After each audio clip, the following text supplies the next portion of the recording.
Presiden Prancis Macron terkesima dengan lukisan Soekarno di istana. Gubernur Jawa Barat terapkan jam malam untuk peserta didik. Presiden dan TNI jadi lembaga paling dipercaya oleh publik. Lonjakan penumpang kereta api saat long weekend.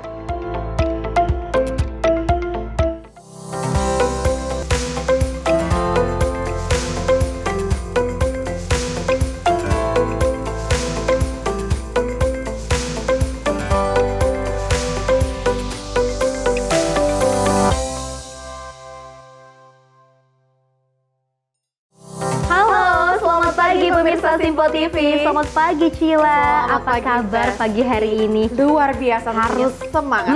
Benar, harus selalu semangat. Meskipun tadi pagi mungkin kita ada kendala ya, entah di perjalanan dimanapun, tapi tidak mengurangi semangat kita untuk terus memberikan informasi yang terbaik untuk Anda pemirsa terkait dengan politikan, ekonomi dan juga hiburan lainnya. Selain tadi juga kita berdua juga yang bahagia gitu ya, tetap semangat. Kemarin kita baru saja mendapatkan kabar yang menggembirakan juga, di mana Presiden Prancis Emmanuel Macron dan juga Presiden Prabowo Subianto akhirnya bertemu di negara ataupun di tanah air kita, yaitu di Indonesia seperti itu ya. Dan mudah-mudahan hubungan antara Presiden Prabowo Subianto baik itu Prancis dan Indonesia ini hubungan bilateralnya akan terus terjalin hingga kapanpun. Benar sekali Festi, tentunya juga menyenangkan karena mengingat hari ini adalah tanggal merah. Betul. Jadi pasti para pemirsa juga bersemangat nih untuk mengetahui informasi-informasi menarik lainnya. Mengingat kita ketahui bersama juga Presiden Prabowo terakhir bertemu ataupun saling berkomunikasi dengan Presiden Macron itu terakhir bertemu secara langsung di acara KTT G20 di Brazil pada November 2024 lalu. Betul sekali. Dan tentunya pemirsa informasi menarik lainnya akan terus kami hadirkan. Ini dia Menyapa Pagi Simpo TV selengkapnya.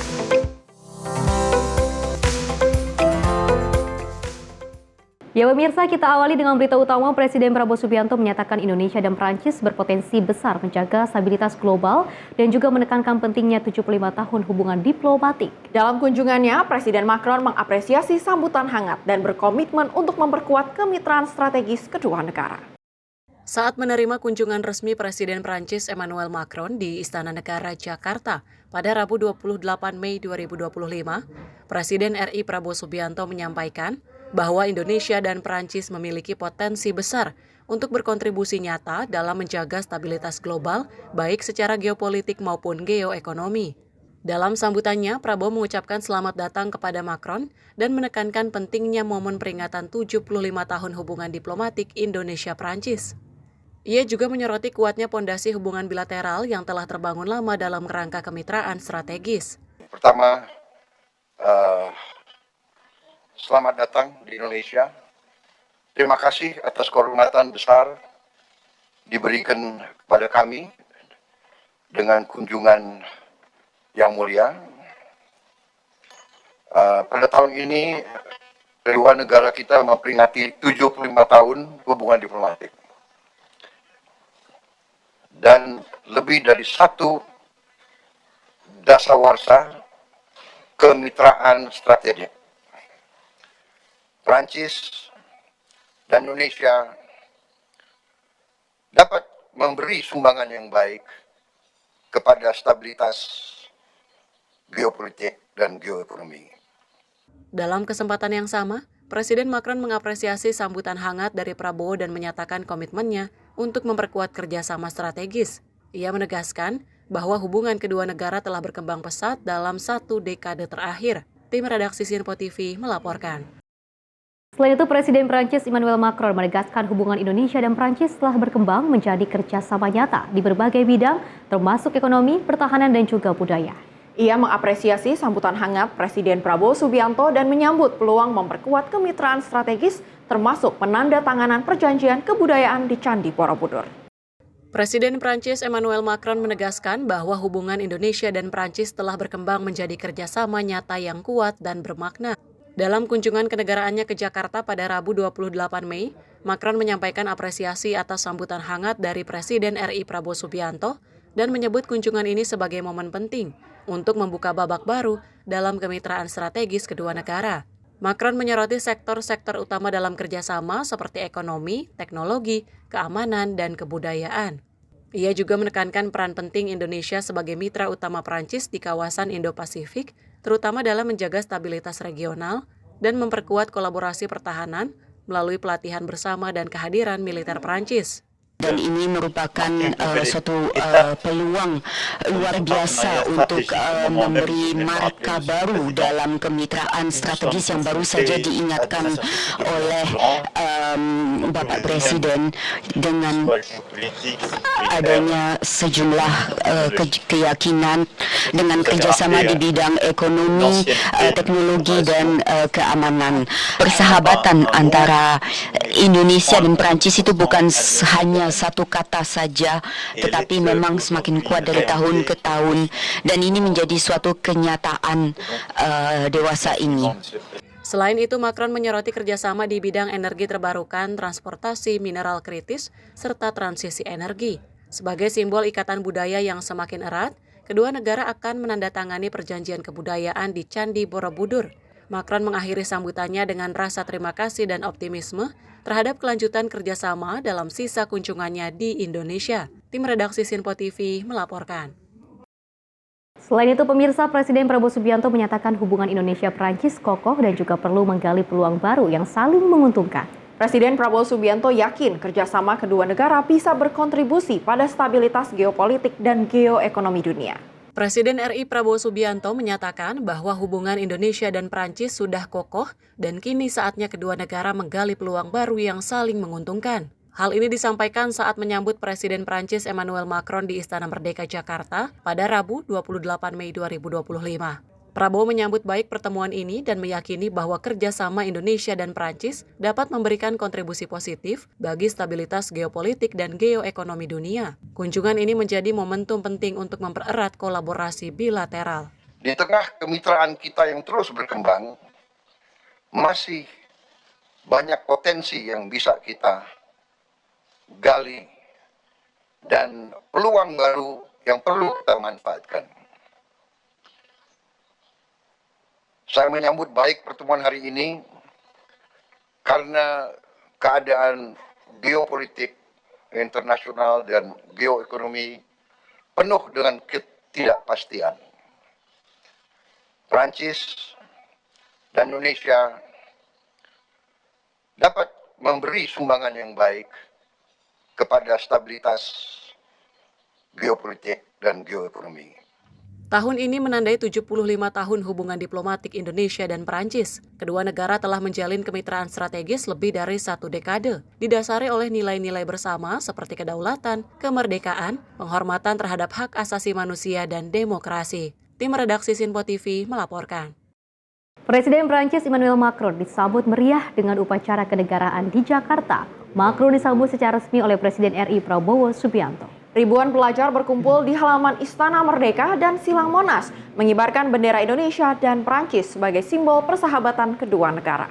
Lebih dari 7 dekade hubungan diplomatik antara Indonesia dan Prancis kini dalam semangat persahabatan dan saling menghormati, ditandai dengan upacara kenegaraan meriah di Jakarta menyambut Presiden Prancis Emmanuel Macron. Ribuan pelajar berkumpul di halaman Istana Merdeka dan Silang Monas, mengibarkan bendera Indonesia dan Prancis sebagai simbol persahabatan kedua negara. Macron disambut secara resmi oleh Presiden RI Prabowo Subianto dengan pengamanan ketat dan upacara kehormatan lengkap, termasuk lagu kebangsaan dan dentuman meriam. Iring-iringan kendaraan yang membawa Presiden Macron dan Ibu Negara Bridge Macron mulai bergerak dengan 17 pasukan motor pengawal serta 50 personel pasukan berkuda yang menambah kemeriahan. Hadir pula sejumlah Menteri Kabinet Merah Putih dan putra Prabowo menambah suasana kekeluargaan dalam penyambutan.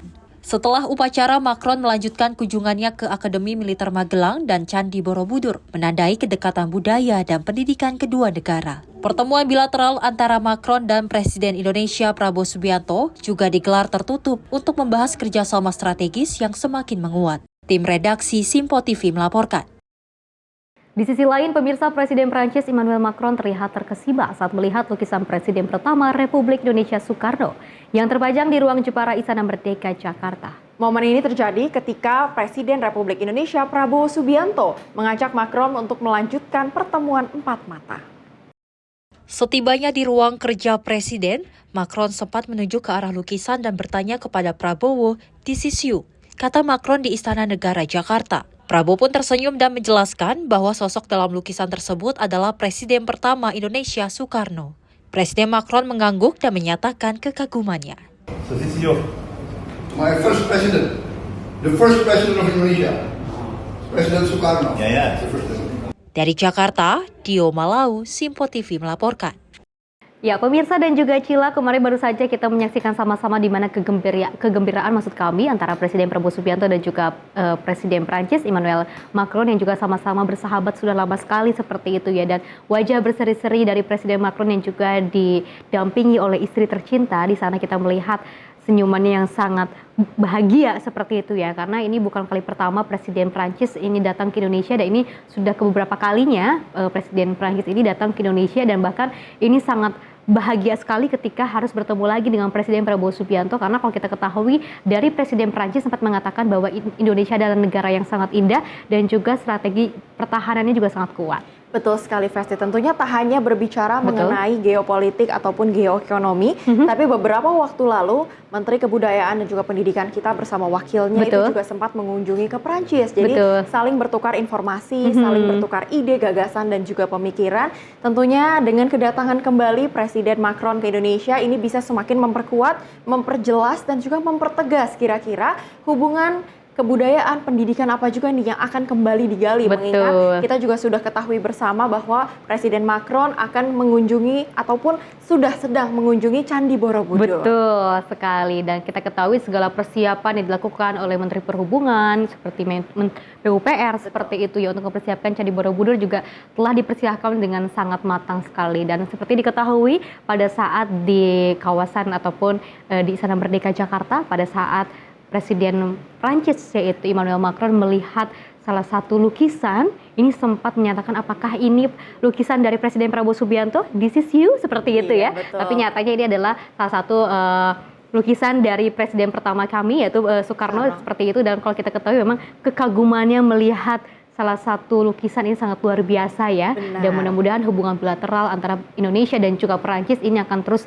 terjalin, mengingat tidak hanya dari segi pertahanan seperti itu, tapi juga dari segi perfilman juga sempat dibahas seperti itu ya, budaya dan juga pariwisata. Mudah-mudahan ini bisa menjadikan sebuah momen yang luar biasa ya, apalagi kalau nanti dari Perancis ini bisa turut ikut berinvestasi di IKN ataupun di energi lainnya. Ini mungkin bisa menjadikan salah satu bukti nyata dari Presiden Prabowo Subianto. Apakah ini pertemuan antara dari Presiden Prancis dengan Presiden Prabowo Subianto adalah bukti nyata untuk mendukung pemerintahan dari Presiden Prabowo Subianto? Benar, tentunya Festi. Mengingat juga ini adalah bisa dibilang perjalanan yang cukup panjang dari Presiden Macron, yang dimana mereka juga menjelajahi ataupun juga mengunjungi Singapura, Vietnam. Jadi nanti kita akan menyimak bersama kira-kira investasi atau kerjasama seperti apakah yang berhasil digodok ataupun dibawa dan juga dihasilkan oleh Bapak Presiden Prabowo Subianto dengan Bapak Presiden Macron. Mengingat juga Festi, kita juga pada tahun ini menyelenggarakan ataupun bisa dikatakan selebrasi adanya hubungan bilateral selama 75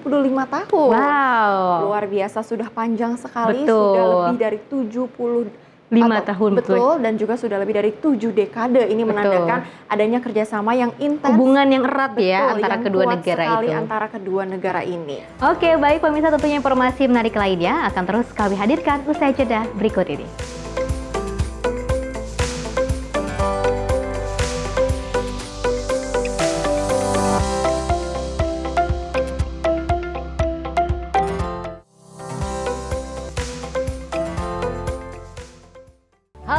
Selamat malam pemirsa, senang sekali rasanya kami mengisi ruang informasi Anda. Akhiri aktivitas Anda dengan rangkuman perkembangan peristiwa yang terjadi sepanjang hari.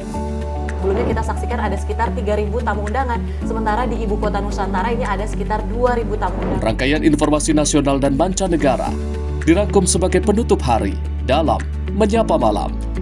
Setiap Senin hingga Jumat pukul 8 malam, hanya di Simpo TV.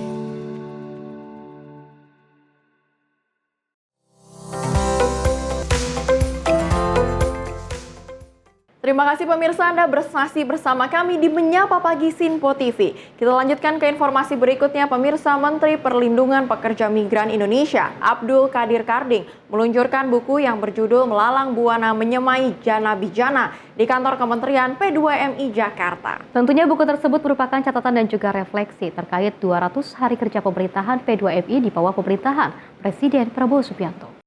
Menteri P2MI Abdul Qadir Karding menjelaskan bahwa buku Melalang Buana Menyemai Jana Bijana tersebut berisi 8 bab mengenai perlindungan pekerja migran Indonesia. Perlindungan pekerja migran Indonesia tidak boleh bersifat administratif saja, melainkan juga berdasarkan empati dan nurani. Sementara itu, dalam 200 hari kerja tersebut, Menteri Karding juga menjelaskan terkait penindakan perusahaan penempatan pekerja migran Indonesia yang melanggar aturan. Ia menginginkan ekosistem P3MI, termasuk perlindungan terhadap pekerja migran ke depannya bisa menjadi lebih sehat.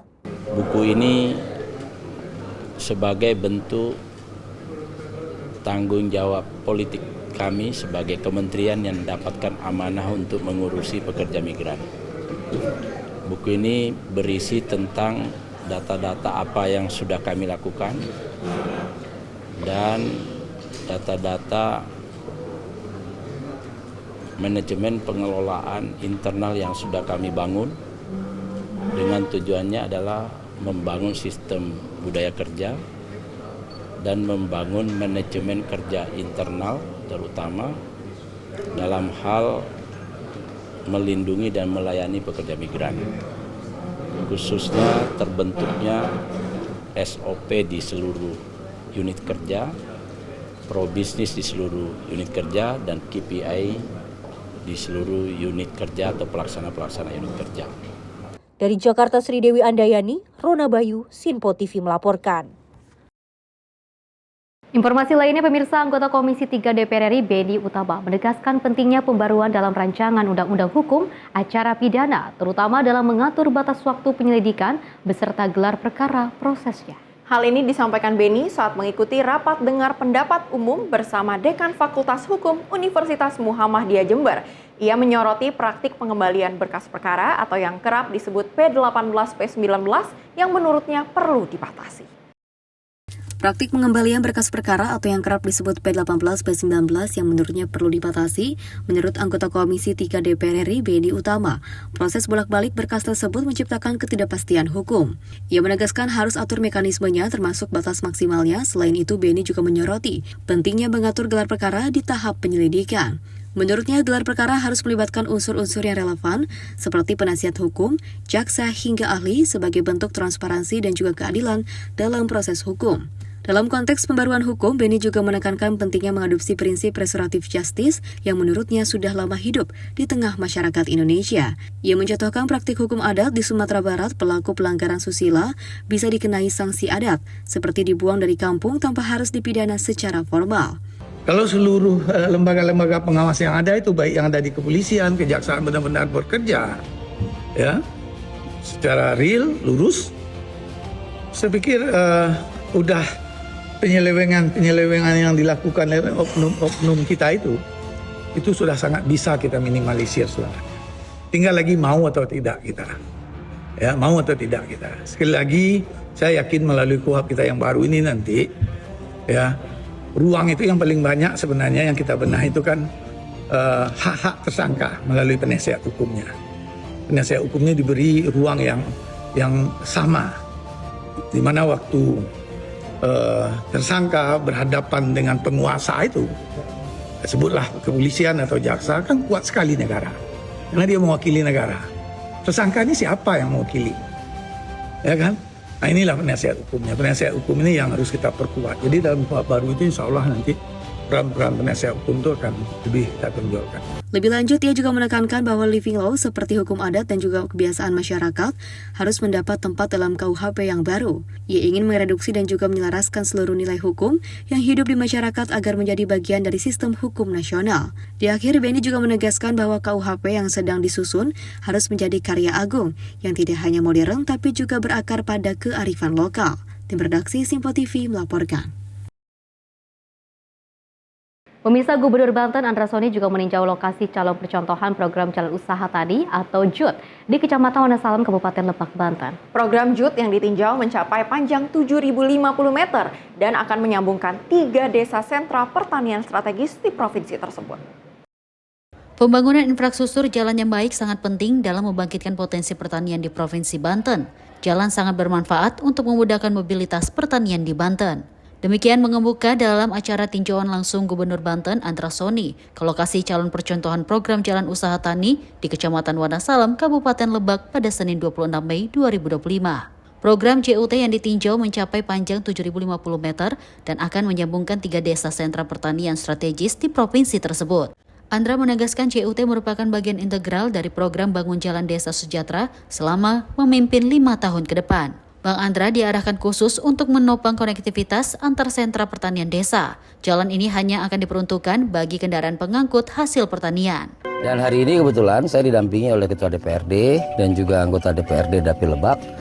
Dan kita tadi diskusi ya tentang situasi di sini yang dari tahun ke tahun belum mengalami perubahan.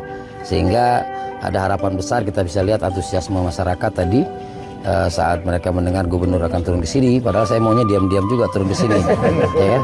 Tapi ternyata nggak bisa kita hindari. Ini menandakan bahwa begitu besarnya harapan masyarakat, ya akan pembangunan khususnya jalan usaha tani di wilayah Wonosalam. Andra memastikan terus melakukan koordinasi intensif dengan DPRD Banten agar anggaran program JUT bisa segera masuk dalam perubahan APBD 2025. Tim redaksi Sinpo TV melaporkan. Dari Wakil Menteri Pendidikan maksud kami, Dasar dan juga Menengah Fajar Riza Ulhaq menyambut baik putusan Mahkamah Konstitusi yang juga mengamanatkan pendidikan gratis untuk siswa SD dan juga SMP. Kementerian sedang mengkaji secara menyeluruh implementasi kebijakan tersebut dan menunggu arahan Presiden Prabowo Subianto untuk menyusun langkah teknis dan kebijakan anggaran yang diperlukan. Wakil Menteri Pendidikan Dasar dan Menengah Fajar Riza Ulhaq menyambut baik putusan Mahkamah Konstitusi yang mengamanatkan pendidikan gratis untuk siswa SD dan SMP. Menurutnya, putusan tersebut sejalan dengan komitmen pemerintah untuk memperluas akses pendidikan yang berkualitas dan terjangkau bagi seluruh lapisan masyarakat. Fajar menjelaskan Kementerian Pendidikan saat ini tengah melakukan pengkajian secara menyeluruh, termasuk dari segi anggaran dan implementasi di daerah. Fajar menyebut karena pendidikan dasar merupakan urusan konkuren yang melibatkan pemerintah pusat dan pemerintah daerah, serta membutuhkan koordinasi lintas sektor. Pendidikan dasar menengah sedang menelaah secara utuh ya mengenai keputusan MK tersebut ya. Karena ini juga akan terkait dengan pemerintah daerah karena urusan pendidikan bukan kewenangan absolut pemerintah pusat, tapi juga menjadi tanggung jawab pemerintah daerah karena bersifat konkuren. Apalagi pendidikan dasar seperti SD, SMP itu juga berada di bawah pengelolaan dan tanggung jawab pemerintah daerah, kota dan kabupaten. Oke, cukup ya. Berarti perlu ada instruksi dari Bapak Presiden atau seperti apa, Pak? Ya, kami sedang dalam proses pengkajian di internal, tentu juga kita akan menunggu apa arahan Bapak Presiden mengenai hal ini. Lebih lanjut, dirinya menambahkan Kementerian Pendidikan Dasar dan Menengah juga menyatakan siap menunggu arahan Presiden Prabowo Subianto untuk menyusun langkah kebijakan yang tepat. Dari Jakarta, Jihan Nabila, Mutia Anggiani, Sinpo TV melaporkan. Ya, Cila dan juga pemirsa, seperti diketahui kemarin juga sempat ada program unggulan dari Presiden Prabowo Subianto yang juga mencanangkan untuk mencerdaskan bangsa dan juga negara, seperti salah satunya adalah membangun sekolah rakyat yang akan dibangun di 100 titik, dan salah satunya juga ini akan segera diresmikan ataupun diketok palu oleh Mahkamah Konstitusi terkait dengan adanya gelaran sekolah gratis bagi siswa SMP dan juga sekolah dasar seperti itu ya, karena kalau kita ketahui banyak sekali di daerah-daerah tertinggal yang belum mendapatkan pendidikan yang layak karena keterbatasan ekonomi. Mudah-mudahan dengan adanya pendidikan gratis ini seharusnya harusnya sudah ada di tahun-tahun sebelumnya ya. Namun alhamdulillah di tahun ini sudah ada yang kembali mengupayakan seperti itu ya, dan juga mengusahakan. Mudah-mudahan kedepannya dengan adanya program ini bisa mencerdaskan bangsa, dan juga tujuan dari Presiden Prabowo Subianto terkait mencerdaskan bangsa dan juga mengentaskan kemiskinan ini bisa segera dituntaskan dan tidak ada lagi hal-hal yang mungkin orang-orang yang tidak bisa bersekolah karena alasan harus membeli seragam, harus membayar uang sekolah seperti itu ya. Dan dengan adanya sekolah gratis ini mudah-mudahan dari pemerintah dan pada saat pembukaan pendaftaran peserta didik baru pun ini bisa dilakukan pemerataannya dengan tepat sasaran.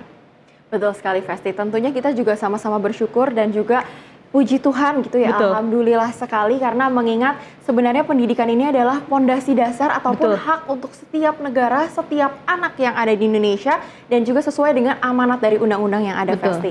Dan tentunya pemerintahan Prabowo ini sangat menggencarkan ataupun mengutamakan para anak-anak kita agar mencapai Indonesia Emas 2045. Jadi mulai dengan program-programnya dari makan bergizi gratis yang Betul. sudah terselenggara selama kurang lebih beberapa minggu ini. Kemudian ditambah juga dengan sekolah gratis, sekolah rakyat yang akan mulai terlebih dahulu di beberapa titik. Dan tentunya kita juga kembali melihat ketegasan dari pemerintahan Presiden Prabowo Subianto dan Kabinet Merah Putih ini untuk menetapkan ataupun memperjelas lagi bahwa pentingnya adanya pendidikan gratis khususnya di tingkat sekolah dasar dan juga sekolah menengah ataupun SMP. Karena dari dulu kita tahu bersama adanya wajib belajar. Betul. Program yang selalu digencarkan itu akan ataupun sangat mengutamakan anak-anak di Indonesia ini untuk wajib bisa belajar sedini mungkin. Betul. Dan juga menempuh SD serta SMP agar semuanya bisa baca tulis, Betul, menghitung, karena masih berbicara. miris sekali ya. Betul. Usia sudah mulai beranjak remaja, tapi masih banyak yang belum bisa belajar berhitung, terus juga belum Baca lancar tulis. membaca seperti itu. Yang mudah-mudahan dengan adanya pendidikan gratis ini bisa segera mencerdaskan bangsa. Dan kita lanjutkan informasinya pemirsa, di mana pemerintah Provinsi Jawa Barat ini resmi menerapkan kebijakan pembatasan aktivitas malam bagi para pelajar. Gubernur Jawa Barat, Deddy Mulyadi, menetapkan peserta didik atau pelajar tidak diperbolehkan melakukan aktivitas di luar rumah mulai pukul 21.00 waktu Indonesia Barat hingga pukul 4 pagi waktu Indonesia Barat, kecuali untuk beberapa keadaan tertentu. Gubernur Jawa Barat Deddy Mulyadi resmi mengeluarkan edaran memberlakukan jam malam bagi peserta didik atau pelajar mulai tingkat dasar hingga menengah. Kebijakan tersebut disambut baik oleh sejumlah siswa dan guru. Menurut salah satu siswi Sekolah Menengah Kejuruan 1 Tambun Selatan Kabupaten Bekasi, dirinya menyambut baik kebijakan Gubernur Jawa Barat terkait pemberlakuan jam malam. Selama ini banyak anak-anak yang keluar malam melakukan hal merugikan seperti aksi tawuran dan juga dikhawatirkan menjadi korban kejahatan jalanan seperti begal. Selain itu, sejumlah pelajar juga minta kelonggaran terkait peraturan jam malam. Pasalnya banyak kegiatan pada malam hari seperti olahraga dan mengaji. Kalau bagi aku sih, menurut aku setuju aja karena bagus, karena anak-anak juga buat apa ya keluar malam gitu kan. Tapi buat aku yang kalau masih anak-anak pasti kan malam minggu tuh pasti mau keluar ya.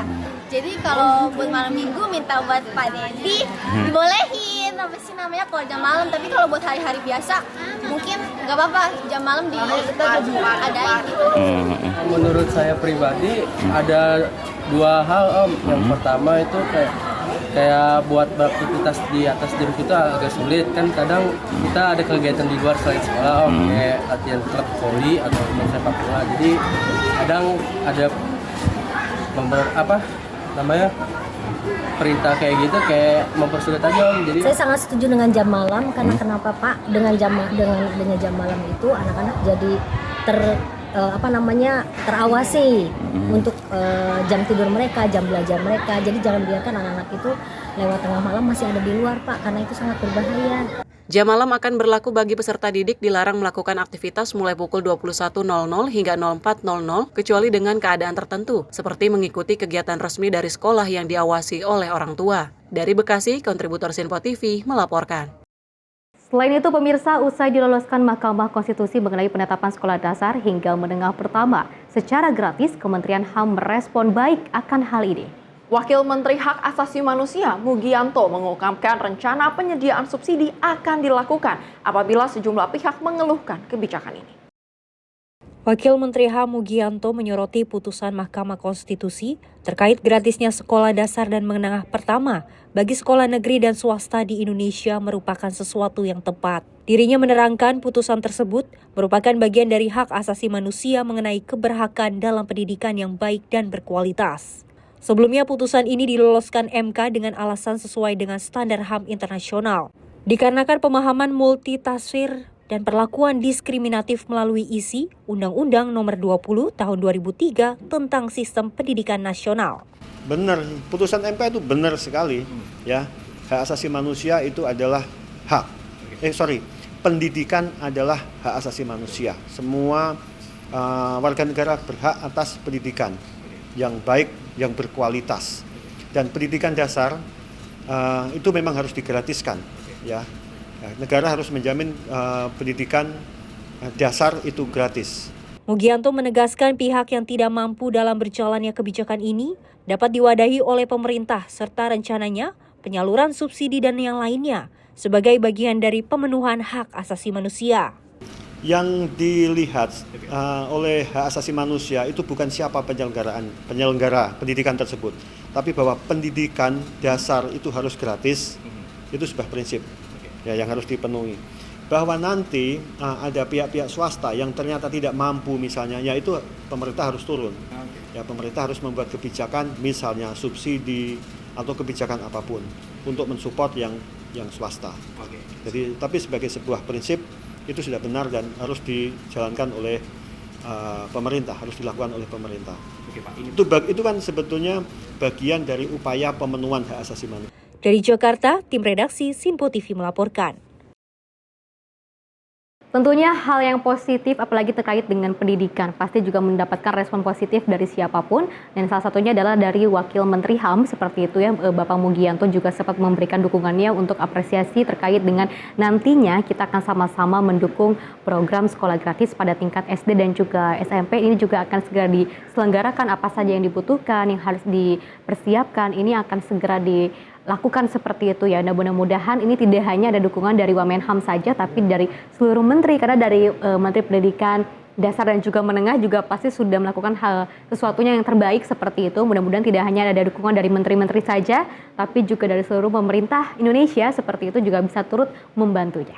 Betul sekali, Festi. Tentunya seperti yang beliau juga ungkapkan bahwa pendidikan adalah bagian dari hak asasi manusia. Betul. Jadi siapa saja memang di muka bumi ini, khususnya di Indonesia, berhak dan juga pantas dan juga layak untuk mendapatkan pendidikan, karena pendidikan merupakan hal yang esensial ataupun kalau bahasa anak zaman sekarang adalah bare minimumnya. Oke, bare minimum manusia ya, tentunya, Festi. Ini sangat luar biasa sekali ya, mudah-mudahan bisa menjadikan contoh juga seperti itu. Kita sama-sama mendukung program positif di pemerintahannya Presiden Prabowo Subianto, karena lagi-lagi kita melihat ya, bukan hanya untuk mencerdaskan bangsa, tapi juga untuk mengentaskan kemiskinan dan juga memberantas orang-orang nakal di pemerintahan ya. Salah satunya adalah korupsi. Ya pemirsa, informasi lainnya akan terus kami hadirkan usai jeda berikut ini.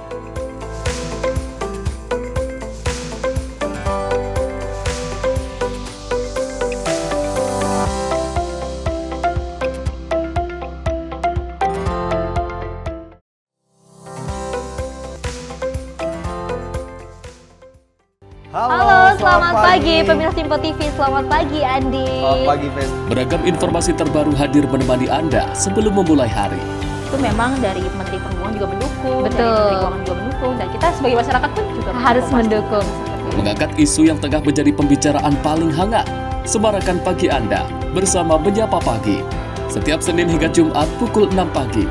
Hanya di Simpo TV.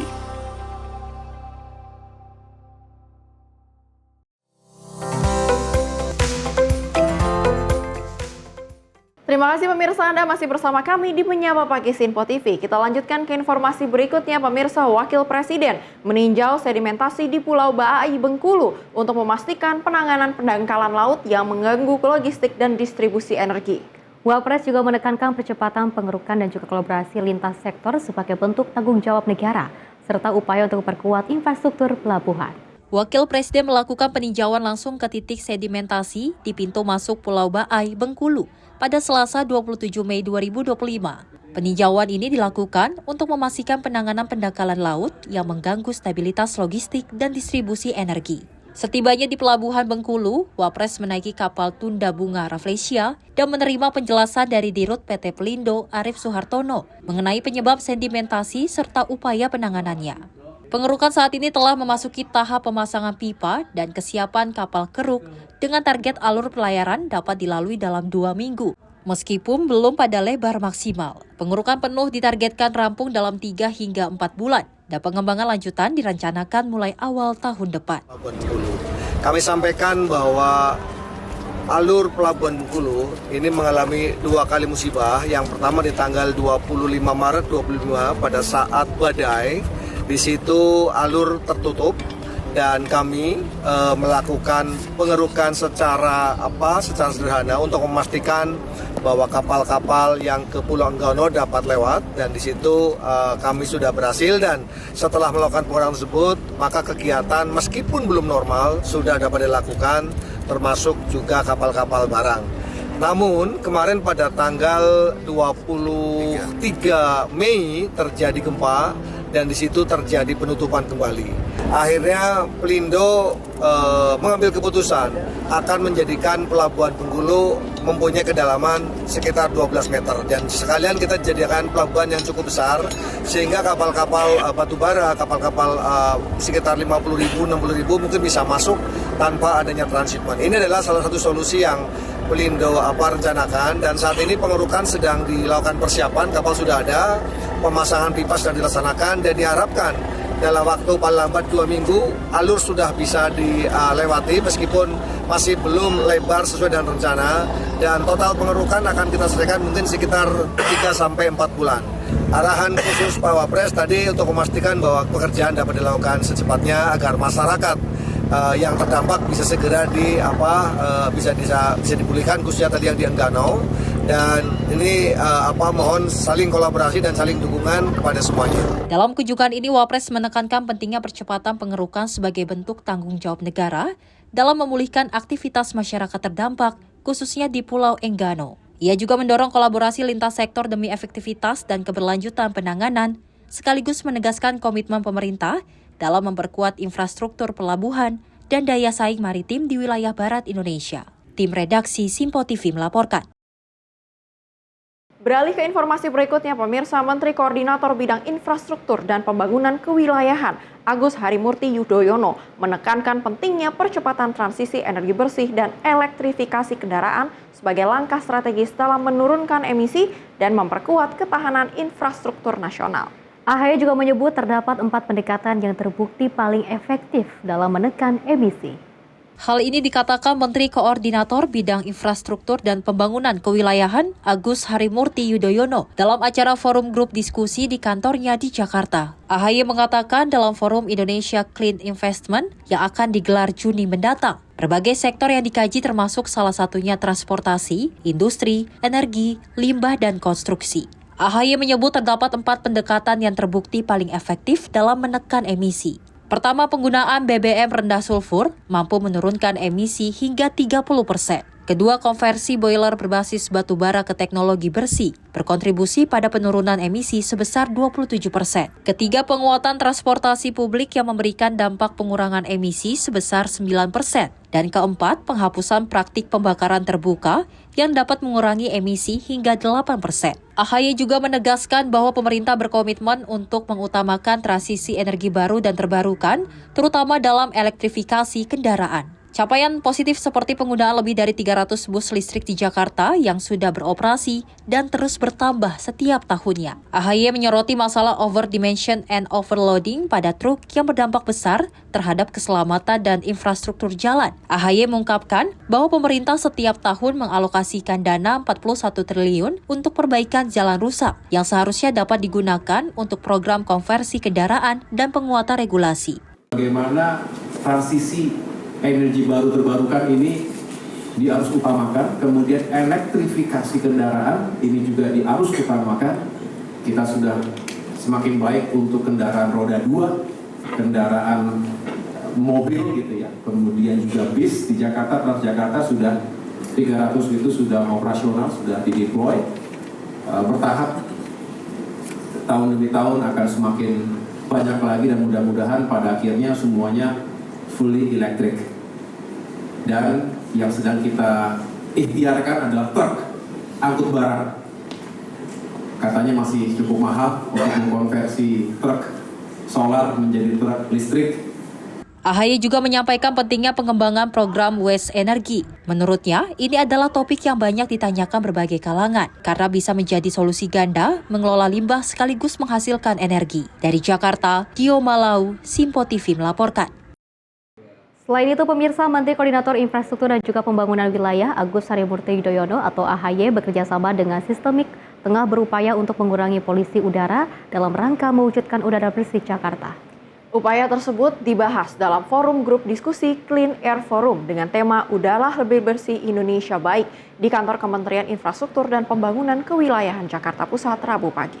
Kementerian Koordinator Infrastruktur dan Pembangunan Kewilayahan bekerja sama dengan Sistemik tengah gencar membahas upaya implementasi pengurangan polusi di Indonesia khususnya di Jakarta. Menko Infrastruktur AHY mengatakan faktor terjadinya polusi udara tak lain disebabkan karena dampak perubahan iklim, pemanasan global dan cuaca ekstrim. Meski demikian, transportasi juga dinilai menjadi penyebab tertinggi dari dampak polusi udara karena dapat menyumbang partikular halus yang berbahaya bagi tubuh.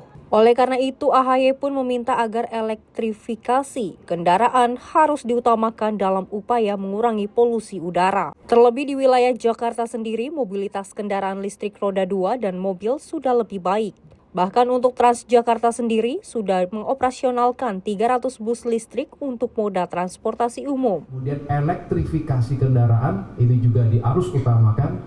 Kita sudah semakin baik untuk kendaraan roda 2, kendaraan mobil gitu ya, kemudian juga bis di Jakarta, Transjakarta sudah 300 itu sudah operasional, sudah dideploy, bertahap tahun demi tahun akan semakin banyak lagi dan mudah-mudahan pada akhirnya semuanya fully electric. Dan yang sedang kita ikhtiarkan adalah truk angkut barang. Katanya masih cukup mahal untuk mengkonversi truk solar menjadi truk listrik, apalagi truk tanpa supir. Berani nggak kita? Ngeri-ngeri sedap juga.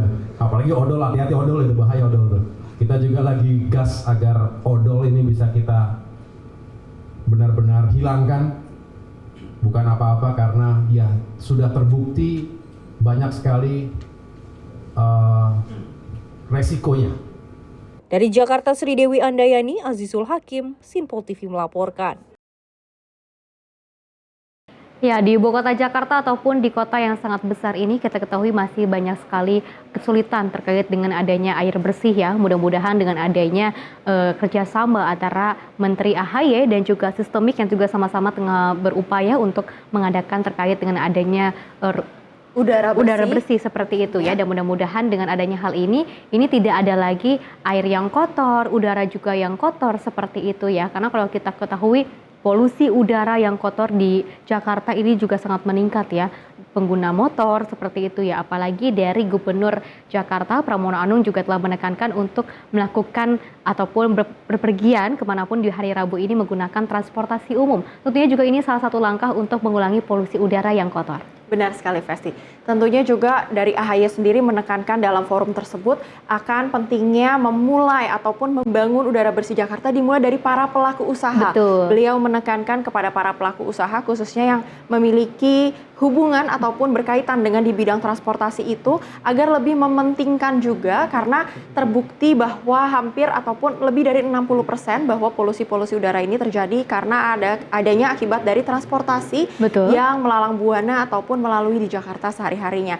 Dan selain itu juga dalam forum tersebut AHY juga sudah menekankan akan pentingnya ataupun memberikan perhatian khusus kepada truk yang overload ataupun yang terkenal dengan truk odol, yang dimana apabila mereka overdimensi, apabila mereka melebihi ataupun di luar kapasitasnya, betul sekali, nantinya juga akan menyebabkan polusi udara yang lebih berlebihan lagi.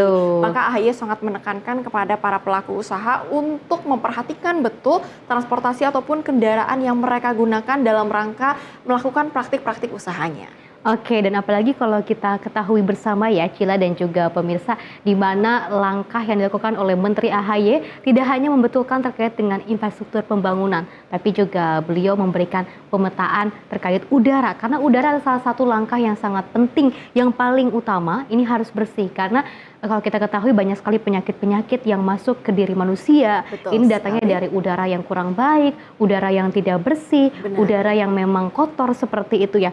Langkah salah satunya tidak hanya air saja yang harus dibersihkan, tapi juga kita ketahui yaitu dengan udara yang bersih. Mudah-mudahan dengan adanya udara yang bersih ini bisa membuat seluruh masyarakat Indonesia ini jauh lebih sehat lagi ya. Ditambah lagi dengan anggarannya yang pasti sudah mencapai 41 triliun ataupun miliar setiap tahunnya.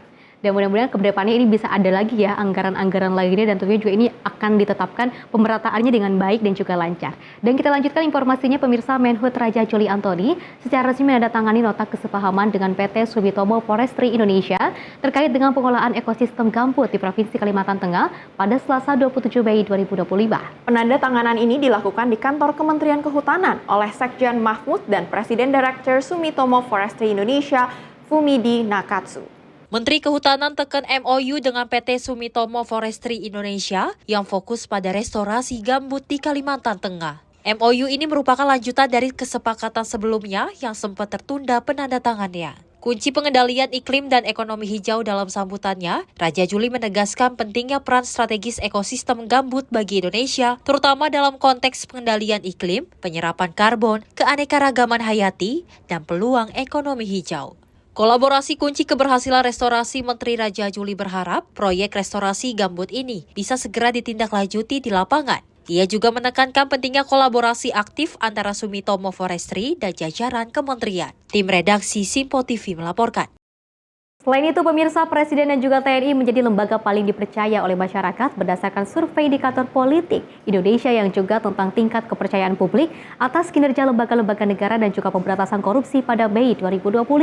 Kepala Komunikasi Kepresidenan Hasan Nasbi menegaskan angka tersebut masih dalam margin of error dan kepercayaan publik terhadap Presiden masih dalam tingkat yang sangat tinggi. Hasil survei indikator politik Indonesia terbaru menunjukkan tingkat kepercayaan publik terhadap Presiden masih sangat tinggi dengan menempati posisi 2 teratas, berdampingan dengan TNI yang menduduki urutan pertama. Menanggapi hal tersebut, Kepala Komunikasi Kepresidenan Hasan Nasbi menyatakan hasil ini sejalan dengan pola survei selama 10 tahun terakhir yang menunjukkan konsistensi kepercayaan publik terhadap. Hasan menegaskan perbedaan angka yang terjadi masih berada dalam batas margin of error dan menyatakan bahwa kepercayaan publik terhadap Presiden dan lembaga pemerintah tetap kuat dan signifikan. Lebih lanjut, Hasan menyebutkan bahwa Presiden dan TNI selalu menjadi lembaga dengan tingkat kepercayaan tertinggi dalam berbagai survei, yakni menunjukkan soliditas kepercayaan masyarakat terhadap kepemimpinan dan stabilitas nasional. Enggak, kalau dari dulu-dulu begitu juga. Coba cek aja survei dari 10 tahun yang lalu, ya. Tingkat kepercayaan tuh terhadap itu ya mirip-mirip begitu. Dan itu juga masih margin of error kan.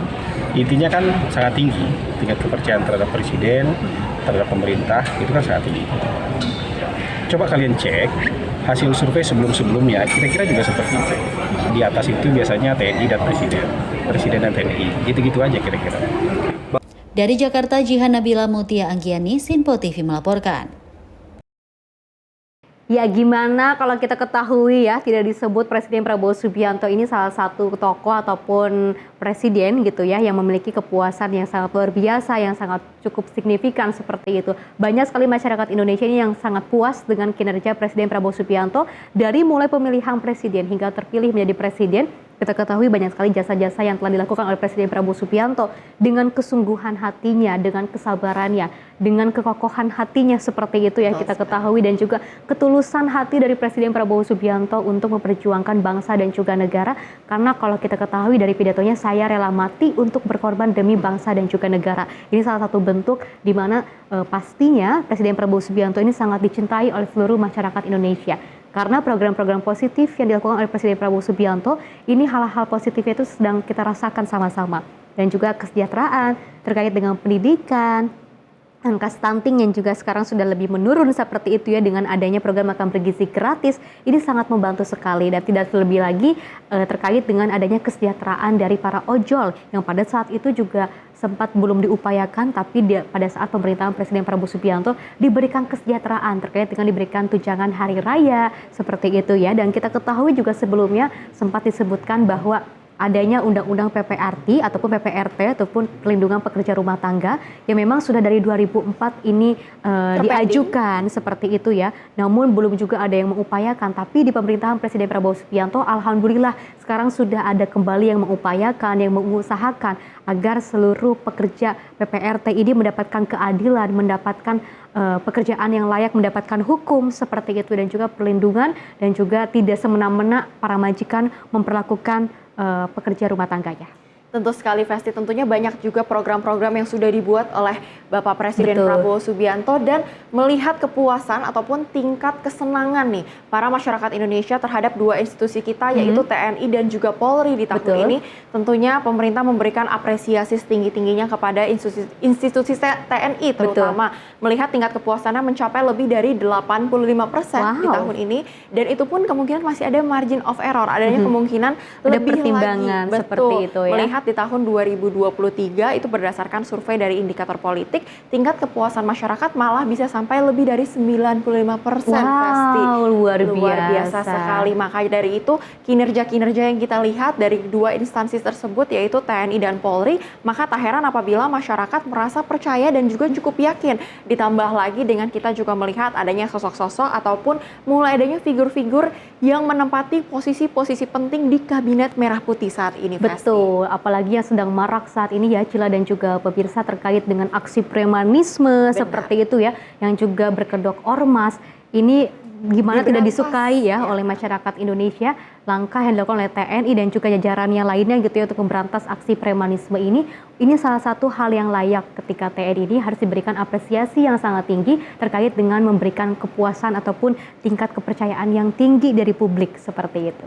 Benar sekali, dan tentunya pemirsa kita masih akan memiliki informasi menarik lainnya, tetaplah bersama kami di Menyapa Pagi Sinpo TV.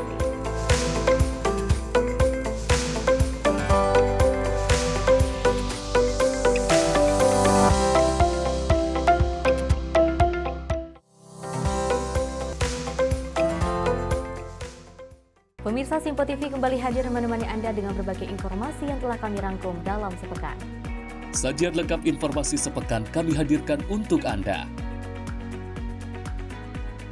Badan Legislasi DPR menemui masa unjuk rasa di depan gedung DPR RI Senayan, Jakarta. Menemani akhir pekan Anda bersama keluarga dengan rangkuman berita menyeluruh dalam Sinpo Sepekan setiap minggu pukul 6 pagi hanya di Sinpo TV. Halo pemirsa, kami kembali hadir dengan sejumlah informasi yang kami himpun dari berbagai penjuru dunia. Rangkaian informasi yang membuat akhir pekan Anda begitu bermakna. Sebuah kelompok di Afrika Selatan memberikan layanan pertunjukan film dengan tenaga surya. Berita yang menjadi sorotan media dari dalam dan luar negeri kami hadirkan untuk menemani pekan Anda dalam Sinpo Dunia Sepekan, Sabtu dan Minggu pukul 9 pagi hanya di Sinpo TV.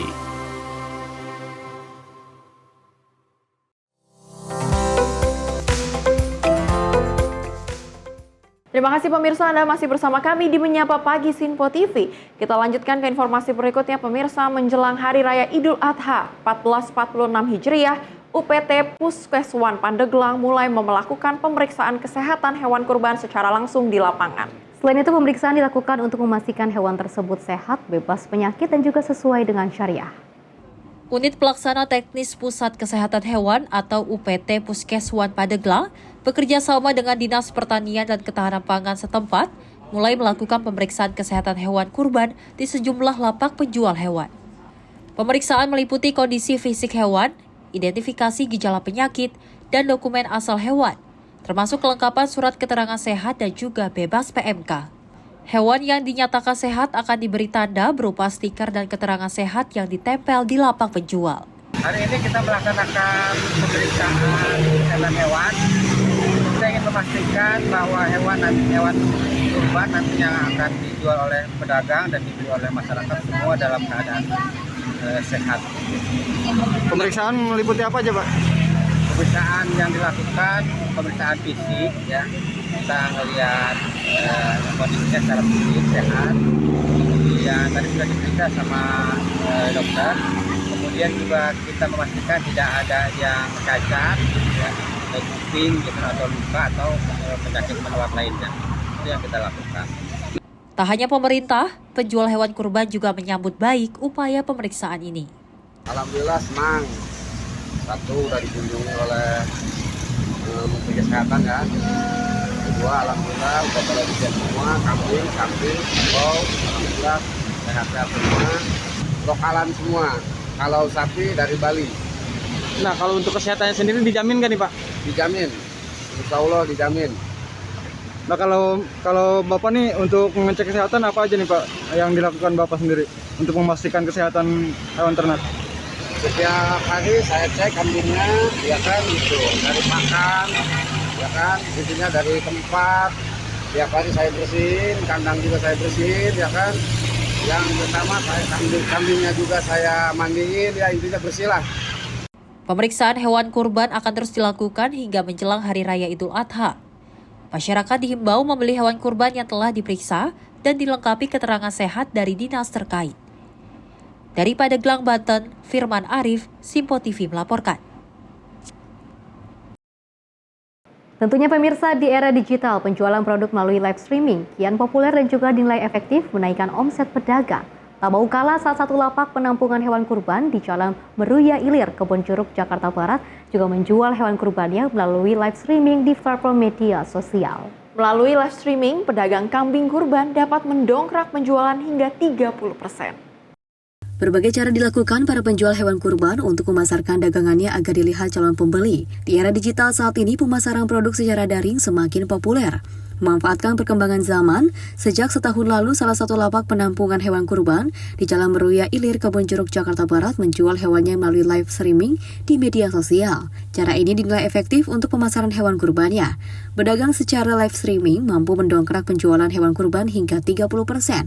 Bahkan beberapa sudah menjadi langganan dan juga kerap datang langsung ke lapak. Harga sapi per ekor dijual dengan kisaran harga 23 hingga 75 juta rupiah. Ya, kita mulai berjualan sih tahun ini insya Allah di media sosial karena kita ikuti perkembangan zaman juga. Dan juga alhamdulillah dari media-media sosial juga kita ada juga yang nyangkut beli hewan kurbannya di kita. Ya karena kalau kita nggak mengikuti perkembangan zaman juga kita ketinggalan gitu. Responnya kalau respon alhamdulillah ada aja yang nanya barangnya. Ya harga sekian berapa spill harga gitu, dan alhamdulillah banyak juga sih ada yang datang karena pengen lihat langsung ke kandang.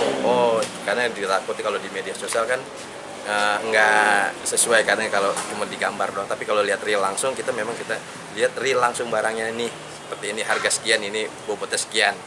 Ya juga kepercayaan antara kita dan customer juga lebih yakin lagi. Kalau sapi ya harga mulai dari 23 jutaan sampai 20, 30, 35, 40 sampai 75 ke atas. 75 juta juga ada. Itu bobot untuk dapat kemarin 75 itu yang bobot 800 kilo. Salah satu pembeli mengaku sudah berlangganan membeli hewan kurbannya di lapak ini. Kebersihan kandang serta pakan sapi yang baik menjadi alasan dirinya memilih membeli hewan kurban di sini. Saya datang langsung. Sudah, sebelumnya sudah sering. Setiap tahun selalu ke sini. Bagus nggak sih Pak kualitasnya sendiri? Dari ngelihat dari kandangnya, makanannya di sini ya bersih gitu. Jadi mudah-mudahan sapinya semuanya juga sehat kelihatannya gitu. Makanya Bapak datang langsung ke sini untuk melihat sapinya ya? Melihat sapinya, kandangnya bersih. Jadi perawatannya itu semuanya bersih. Bagus. Memang untuk tahun sebelumnya masih oke. Kalau sekarang harganya lagi emang ya baguslah sesuai dengan sapinya. Tapi harganya peningkatan dari tahun lalu ke tahun ini ada peningkatan? Ada peningkatan. Ya, tahun lalu kan ibaratkan harga 26 itu udah dapat segini lah. Kalau sekarang kan udah pasti udah sekitar 30 kan, 32. Dibandingkan tahun lalu, pembeli mengaku harga hewan kurban mengalami kenaikan. Saat ini sapi dengan berat 400 kg dibanderol dengan harga 30 juta rupiah, sedangkan tahun lalu hanya 26 juta rupiah. Dari Jakarta, tim kontributor Simpo TV melaporkan. Di era digital yang sekarang sudah marak sekali ya, banyak sekali aksi yang dilakukan dengan live streaming. Selain dengan kita melakukan live streaming ini mendapatkan pendapatan, omset dari TikTok ataupun media sosial lainnya seperti itu ya. Karena kalau kita ketahui memang kalau kita lihat ya yang bersama-sama Cila dan juga pemirsa, ini ternyata tidak hanya menjual barang, baju, karena kita ketahui banyak sekali orang-orang yang melakukan live streaming ini dengan menjual baju, produk, skincare, kecantikan, seperti itu ya. Tapi ini ada yang lebih menarik lagi di era digital ini pada momen Idul Adha nanti. Ini banyak sekali orang-orang penjual kambing melakukan live streaming untuk mendapatkan pelanggan secara online seperti itu ya. Dan kalau kita ketahui bahkan omsetnya pun naik hingga 30% terkait dengan adanya live streaming di berbagai media sosial. Dan ini bisa menjadikan sebuah contoh. Tapi selain itu ya Cila dan juga pemirsa, banyak sekali hal-hal yang menarik. Salah satunya untuk menggait para pelanggan. Selain dari live streaming, ada juga yang menggunakan SPG cantik. Biasanya kita menemukan SPG cantik itu di berbagai SPG rokok, kecantikan, seperti itu ya. Barang-barang seperti dia make up, skincare gitu kan ya. Tapi ini ada SPG untuk para kambing seperti itu ya. Bagaimana orang kayaknya kalau orang-orang melihat ke sana bukan melihat kambing ya, melihat SPG seperti jadi itu. Salah fokus ya. Iya, salah Festi. fokus ya, tapi tetap kambing-kambingnya juga nggak salah cakepnya juga. Iya dong, tentunya saja. Apalagi dengan inovasi-inovasi yang diberikan oleh para pedagang kambing di seluruh Indonesia. Jadi makin tahun nih kita makin melihat ada variasi-variasi marketing apa yang diberikan oleh mereka. Mulai dari yang terkenal juga dengan monster kambing yang sudah bertahun-tahun juga cukup viral dan makin viral di tahun ini karena kita melihat ukurannya sudah mulai berubah, semakin besar ya kan. Jadi tak hanya sapi saja yang menjadi salah satu hewan favorit ketika menyelenggarakan Idul Adha, namun juga kambing ini lama-lama juga kian meningkat ini popularitasnya, Festi ya. Dan selain itu pemirsa, kita lanjutkan informasinya. Petugas Suku Dinas Ketahanan Pangan, Kelautan dan Pertanian Jakarta Barat melakukan pemeriksaan hewan kurban di Jalan Meruya Ilir, Kebonjeruk, Jakarta Barat. Pemeriksaan hewan kurban meliputi pemeriksaan gigi hewan, sampel darah, sampel tanah kandang. Puluhan hewan kurban di Jalan Meruya Ilir, Kebonjeruk, Jakarta Barat dilakukan pemeriksaan kesehatan oleh Suku Dinas Ketahanan Pangan, Kelautan dan Pertanian Jakarta Barat. Satu persatu hewan kurban, baik sapi maupun kambing, dilakukan proses screening atau tes kesehatan.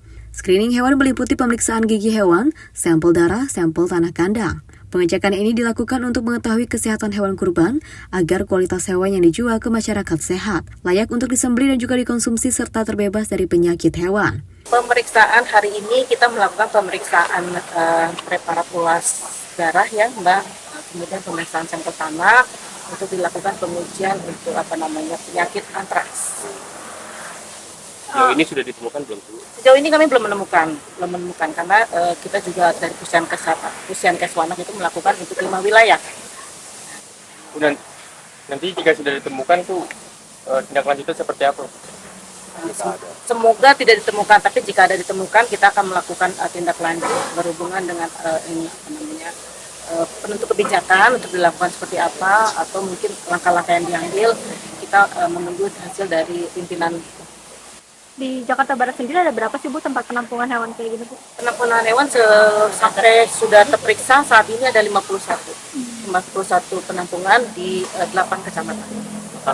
Total hewannya kita ada 3.628. Jadi dari sapi, kambing, domba, kurban. Ada hewan tadi seperti apa Bu? Dari gigi atau apa gitu?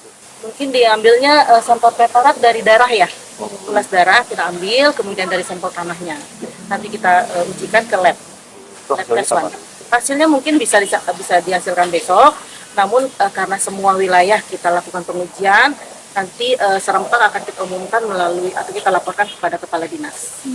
Dari harga mungkin ada kenaikan dari tiap tahun. Cuman kalau buat penjualan masih stabil sih. Kisaran berapa? Yang ke 50 sapi, kambing yang ke 50. Harganya? Harga mungkin ada kenaikan, kita dari angka 23 sampai 75 juta. Sapi untuk kambing dari 3 juta sampai 5 juta, 7 juta. Kalau omset kita kan per haji aja, per besaran mungkin sekitar di angka 150 jutaan. Ya sama aja sih, cuma kita perlu suntik vitamin, penambahan pakan vitaminnya tetap ada harus. Saya senang kok namanya ada kontrol dari pemerintah. Jadi kita dari pertama juga Sudin mendukung buat di sini, buat pengecekan. Kita juga disuruh laporan kalau ada apa, berbantuan, nggak apa. Senang kok kalau ada. Ada temuan penyakit gitu? Kalau temuan penyakit ya ada aja sih pasti. Seperti apa Bang?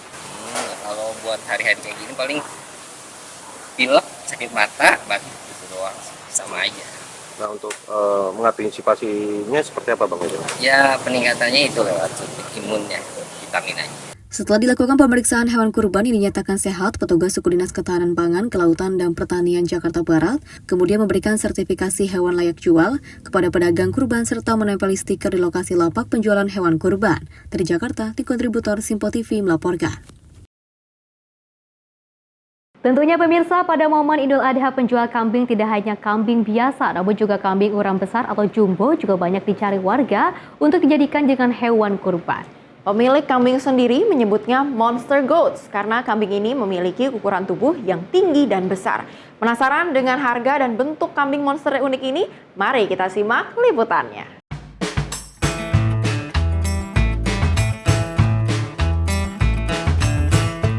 Jelang Idul Adha, para penyedia hewan kurban mulai menyiapkan ternak-ternak peliharaan terbaiknya. Tak terkecuali dengan Zara Farm, peternakan di Desa Siwal, Baki, Sukoharjo, Jawa Tengah. Tak hanya menyediakan kambing pada umumnya, peternakan kambing ini juga menyediakan kambing dengan ukuran besar atau jumbo. Jenis-jenis kambing berukuran besar ini diantaranya Jawa Randu, peternakan Etawa, dan Etawa Kaligesing.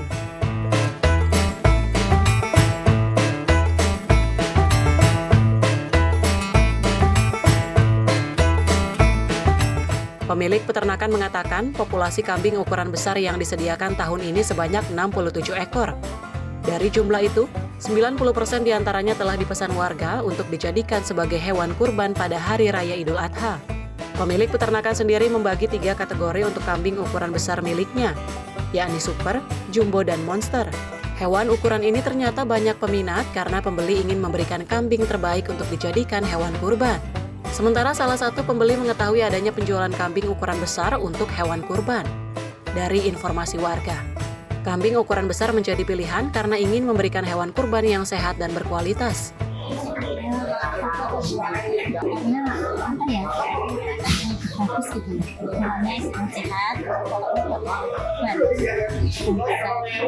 Perawatan juga diberikan untuk kambing-kambing ukuran jumbo ini, seperti memandikan, menjemur di bawah sinar matahari, dan membersihkan kandang dengan tujuan untuk menjaga kualitas agar kondisi fisik kambing bisa terjaga kesehatannya. Ukuran monster itu di Zara kami bagi menjadi 3 kriteria. Yang pertama itu kelas super, yang kedua kelas jumbo, yang ketiga kelas monster. Yang membedakan adalah masing-masing dari kualitas kambingnya, mulai dari tinggi badan, mulai dari berat badan, sampai kambing-kambing Etawa ini kan tentunya ada prestasi-prestasinya. Jadi ketika memasuki di grade monster itu otomatis kambing seperti Etawa monster ini dia punya prestasi di arena kontes. Jadi kembali lagi di grade yang super itu untuk kurban itu dari harga 7 sampai dengan 10 juta. Lalu untuk grade jumbo itu 11 sampai 16 juta. Lalu grade monster itu harga 16 sampai harga 30 juta ke atas. Untuk harga kambing ukuran besar dibanderol dengan harga bervariasi, mulai dari harga 7 juta hingga 30 juta per ekor, tergantung dari klasifikasi kambing. Permintaan banyak datang dari Solo, Semarang, Jogja, dan Jakarta. Selain kambing ukuran besar, Rifai juga menyediakan kambing-kambing umumnya untuk hewan kurban. Harganya bervariasi, mulai dari 2 jutaan rupiah per ekornya.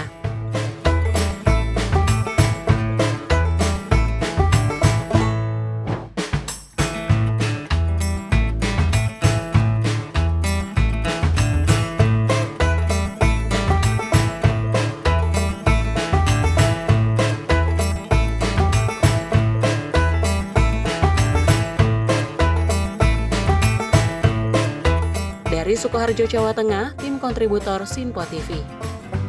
Ya, Cila dan juga pemirsa, seperti diketahui ini Idul Adha semakin dekat harinya seperti itu. Banyak sekali persiapan yang juga telah dilakukan khusus untuk para umat muslim. Kita ketahui banyak sekali persiapan dari bagaimana caranya kita untuk merawat kurban seperti itu ya, ibadah Idul Adha. Dan kalau kita ketahui memang kemarin sudah ada sidang isbat juga pada tanggal 27 Mei ya. Dan juga akan bertepatan pada tanggal 6 Juni nantinya. Sama-sama kita akan merayakan bersama-sama terkait dengan perayaan Idul Adha. Dan kalau kita ketahui kemarin baru saja ada hal yang unik, salah satunya yaitu terkait dengan SPG kambing. Banyak sekali inovasi yang memang bisa tercurahkan nantinya. Benar. Semakin maraknya digitalisasi saat ini, semakin banyak pula inovasi ya yang diberikan oleh masyarakat Indonesia khususnya menjelang perayaan Idul Adha ini, Festi. Dan tentunya kita akan melihat bersama juga nih, Festi, sesaat lagi ada hal-hal menarik lainnya yang juga mungkin sudah agak viral belakangan ini. Apa sih? Di mana ada sebuah kambing besar ya, atau yang biasa juga disebut dengan kambing monster. Kenapa sih kira-kira kambing ini bisa dikatakan dengan kambing monster? Apakah wajahnya seram ataukah ada hal-hal yang unik mungkin dari badannya, dari gempulan dagingnya, dari berat kambingnya ya kan? Penasaran juga kan, kalau kita ketahui kan dengan kata-kata monster ini kan seram gitu. Apakah seseram dengan nama sebutan kambing seramnya ataupun kambing monsternya? Kita sama-sama akan berdiskusi bersama-sama karena sudah bergabung bersama kami salah satu narasumber yang terbaik yang juga hadir di Menyapa Pagi Simpo TV melalui sambungan Zoom. Ada Bapak Agam Gifari. Halo Pak Agam, selamat pagi. Selamat pagi Kak. Selamat pagi, salam kenal. Saya Agam Kak. Oke, Pak Agam, sebelumnya terima kasih banyak telah berkenan untuk bergabung bersama kami dalam Menyapa Pagi Simpo TV yang juga akan memberikan sebuah pernyataan dan juga terkait ini mengapa sih tiba-tiba tercetus namanya untuk kambing monster? Apakah kambing ini mungkin ada gempulan dan juga mukanya yang seram atau seperti ada perbedaan apa sih? genetik atau betul, definisinya. apa sih yang membuat unik dari si monster goat ini yang menarik para pengunjung ataupun para pembeli nih? Mas Agam mungkin boleh diceritakan terlebih dahulu? Ya, selamat pagi Kak. Salam, saya Agam dari peternakan, namanya Peternakan Zara Farm Solo Kak. Nah, Zara Farm Solo ini memang saat ini dikenal sebagai sentra atau sentra budidaya kambing monster Kak. Jadi kambing monster ini saya ambil julukan ini dari kualitas atau genetik dari kambing-kambingnya ini memang extraordinary ya. Size-nya, dari segi size-nya.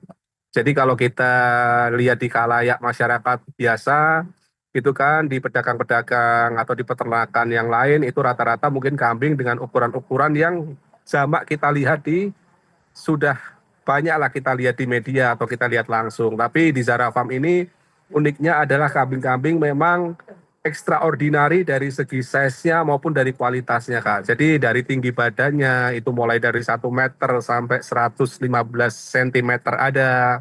Terus bobotnya itu pasti di atas 1 kuintal Kak. Maka dari itu untuk membuat menarik masyarakat, makanya saya menjuluki kambing-kambing monster Kak. Yang saat ini kambing itu sebetulnya memang kambing ras atau peranakan dari Etawa Kaligesing dan Etawa Senduro. Jadi itu memang ras dari genetik Etawa Kak sebetulnya. Gitu. Oke, Pak Agam, kenapa sih awalnya bisa tercetus untuk membudidayakan ataupun memelihara kambing-kambing yang ukurannya luar biasa ini gitu kan? Ditambah lagi kalau kita lihat dari media sosialnya nih followersnya udah cukup banyak nih, udah 77.000 gitu kan. Kayaknya satu Solo nih Mas Agam doang nih yang punya peternakan kambing sebesar itu. Kira-kira awalnya kenapa tuh Mas bisa seperti itu? Jadi awalnya berawal dari hobi Kak ya. Berawal dari hobi, kesenangan saya ketika melihat kambing-kambing besar, awalnya untuk kurban saya pribadi. Jadi untuk kurban saya pribadi, itu sudah mulai saya pupuk dari waktu pertama kali kerja di tahun 2011 Kak. Jadi dari penghasilan saya pribadi, saya belikan kambing-kambing super waktu itu. Saya nggak kepikiran ada memberikan nama kambing monster, kambing super. Saya yang dimana waktu itu saya nggak tahu apakah itu dari ras Etawa, apakah itu dari ras kambing Jawa. Pokoknya waktu itu saya belikan aja saya untuk kurban kambing-kambing besar. Awalnya di situ. Terus seiring berjalannya waktu, di tahun 2015 saya bikin kandang satu kecil Kak. Awalnya di situ itu ada 1 kambing yang ikut rombongan kambing kurban saya. Memang saya simpan dulu untuk kurban tahun depan. Awalnya gitu Kak. Itu di tahun 2015. Nah, saya rencanakan untuk kurban di tahun waktu itu 2016. Saya waktu itu kan setiap euforia Idul Adha itu kan foto-foto kambing-kambing saya, terus prosesi penyembelihan, euforia di Adha itu saya posting di IG pribadi saya awalnya. Terus oleh istri saya dapat saran dipisah aja, jangan pakai IG pribadi gitu kan. Terus dibuatkan 1 akun namanya Zara Farm. Jadi Zara itu diambil dari nama anak saya. Jadi ketika teman-teman di media sosial Instagram atau TikTok itu bisa scroll di bawah itu sebetulnya hanya ucapan-ucapan aja, foto dan ucapan aja selamat Idul Adha seperti itu. Nggak ada niat untuk bisnis waktu itu. Nah, terus kadarullah nggak tahu seperti apa, tahu-tahu meledak ke DM yang masuk, apakah bisa disediakan kambing dengan kualitas seperti itu, apakah menyediakan bisa kirim ke Jakarta dan sekarang ke Jabodetabek ya Kak ya, seluruh Jawa Barat mungkin ya. Nah, dari situ saya melihat oh ini juga bisa jadi peluang bisnis. Jadi awalnya berawal dari hobi Kak sebetulnya. Gitu.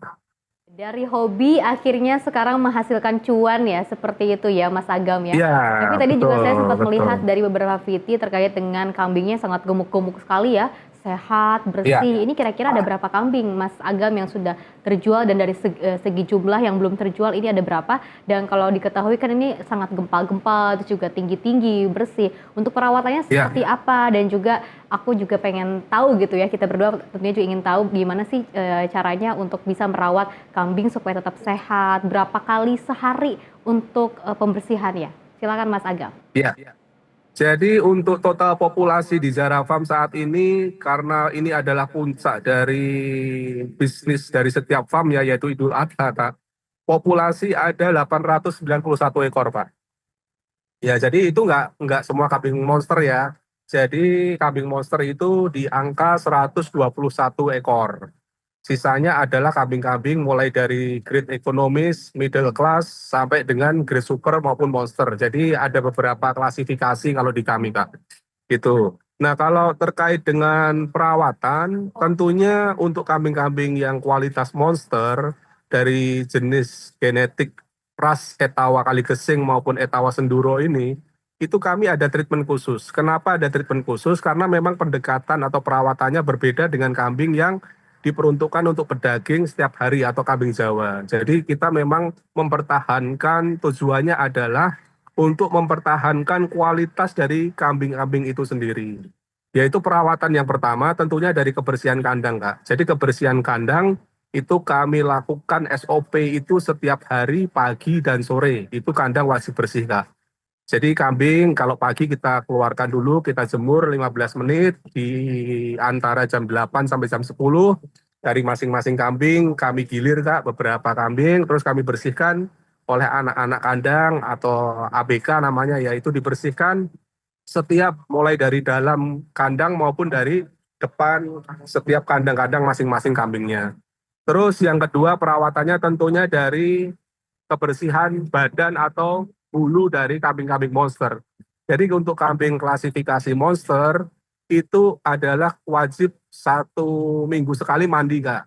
Jadi mandinya juga unik Kak. Kita pakai sampo-sampo yang mungkin biasa kita pakai sehari-hari dan kondisioner tentunya. Itu. Tapi dengan ada lagi treatmentnya kalau yang biasanya kambing-kambing kelas kontes yang dia pernah juara di arena lalu kita beli lalu diafkirkan untuk kurban Kak. Itu kan bulunya dia kualitasnya bulunya kan panjang ya. Itu kita juga pakai vitamin-vitamin rambut gitu untuk mempertahankan kualitas bulunya supaya tidak rontok gitu Kak. Wah, menarik sekali ya Pak Agam dan juga Vesti nih ya, kambing nggak sembarangan kambing, ternyata juga diikutkan kompetisinya. Yes, apalagi tadi Ada juga pakai kompetisinya juga, Kak. conditioner ya, makin lembut itu kan bulu-bulunya. Cantik ya. Nah Iya. Pak Agam tentunya kita juga jadi bertanya-tanya nih, kira-kira berapa sih kocek yang harus dikeluarkan ataupun harga nih bagi para pemirsa yang menginginkan si kambing monster ini nih. Dan juga melihat perkembangannya dari tahun ke tahun Pak Agam, apakah pembeli ataupun peminatnya semakin banyak melihat di tahun ini adanya banyak informasi ataupun Betul. berita mengenai lemahnya ekonomi Indonesia dan lain sebagainya, apakah malah Iya. meningkat justru atau bagaimana Pak Agam? Jadi kalau untuk grading harga itu untuk grade monster itu saya bagi menjadi 3 kelas Kak. Yang pertama itu kelas super, itu dari harga 6 juta sampai dengan 10 juta. Lalu untuk kelas jumbo kelas itu dari harga 11 sampai 16 juta. Lalu untuk grade monster itu 16 juta sampai 35 juta Kak. Harganya mungkin puncaknya hampir seperti sapi itu Kak, yang paling mahal.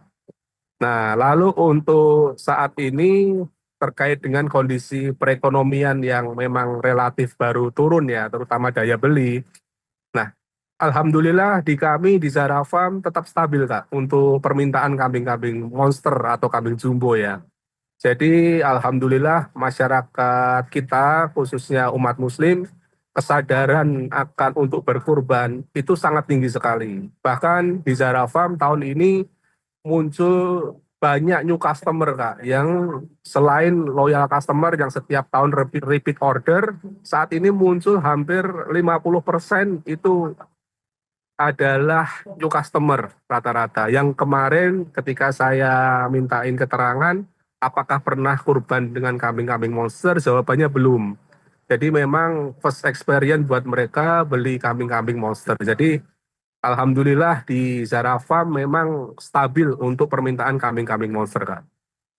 Oke, berarti dengan hal ini memang sepertinya meningkat ya, bahkan banyak new customer ya, ataupun pelanggan baru yang berdatangan ke Zara Farm untuk membeli kambing monster tersebut.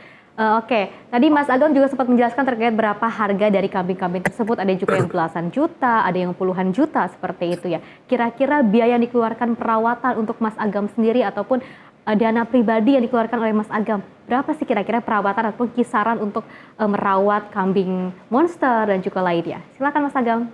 Ya, jadi perawatan itu meliputi perawatan pokok ya Kak. Perawatan pokok atau wajib itu kan makan dari kambingnya, yaitu kalau per ekor itu rata-rata sehari antara 5.000 sampai 10.000 tergantung dari komposisi menu pakannya. Nah, lalu kalau untuk perawatan yang tambahan seperti mandi dan lain-lain, itu kalau satu ekor ya mungkin di angka 25.000 Kak, itu udah sampo dan kondisioner.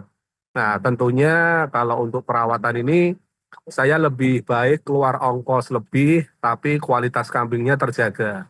Daripada ketika kita melakukan efisiensi, tapi kambingnya kualitasnya menurun, otomatis kalau dari kacamata saya nanti akan mengecewakan dari para customer atau sohibul kurban yang telah meminang kambing monster tersebut sih. Oleh Pak Agam terkait dengan bagaimana kambing ini perawatannya banyak sekali ya. Tapi juga kami mengucapkan terima kasih banyak kepada Pak Agam, tadi sudah memberikan informasi yang sangat luar biasa. Mudah-mudahan Pak Agam sehat selalu ya. Dan tadi kita ketahui juga memang Cila dan juga pemirsa ya, banyak sekali perawatan yang memang khusus ya, tidak hanya manusia tapi juga hewan juga butuh perawatan seperti itu ya, terkait dengan kesehatan, bagaimana fisiknya juga harus dijaga, makanannya, kandangnya pun ini harus dibersihkan dalam 1 hari 2 kali, pagi dan juga sore. Ini harus selalu dijaga karena kalau kita menginginkan kualitas yang baik juga harus melihat sehigienis apa seperti itu. Sekali tentunya Vesti. Nah tadi juga sebelum percakapan kita tadi berakhir juga tadi Pak Agam sempat menyebutkan bulan Februari nih. Betul, di awal sudah waiting list ya. Betul, jadi bisa waiting list dari bulan Februari di 2026. Wah luar biasa. Jadi untuk para pemirsa yang kira-kira kepikiran nggak cuman ingin memberikan hewan kurban kambing ataupun domba ataupun sapi biasanya, tapi kambing monster ini juga bisa menjadi salah satu pilihan untuk pemirsa di tahun depan dan juga di tahun ini kalau misalnya belum sempat. Baiklah Vesti dan juga pemirsa, tentunya kami masih akan memiliki informasi-informasi menarik lainnya. Tetaplah bersama kami di Menyapa Pagi Sinpo TV.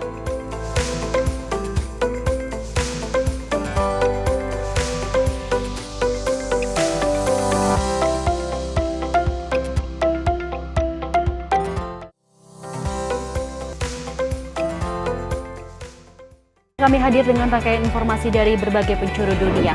Topik dan isu yang tengah menjadi sorotan mancanegara dikemas dengan lengkap untuk Anda.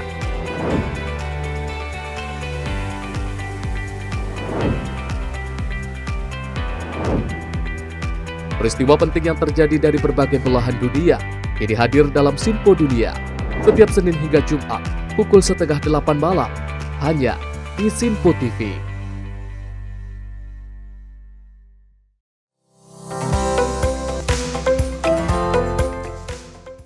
Terima kasih pemirsa, Anda masih bersama kami di Menyapa Pagi Sinpo TV. Kita lanjutkan ke informasi berikutnya. Pemirsa, tim pengawas ataupun tim Was Haji 2025 DPR RI meminta Direktorat Jenderal Penyelenggaraan Haji dan Umroh Kementerian Agama untuk kerja ekstra melayani jemaah haji Indonesia. Ia juga menekankan tim Was Haji DPR RI mulai Selasa 27 Mei mulai diberangkatkan ke Arab Saudi dan keberangkatan gelombang pertama ini bertujuan untuk melakukan evaluasi langsung terhadap pelaksanaan haji, khususnya menjelang puncak ibadah di Arafah, Musdalifah, dan juga Mina.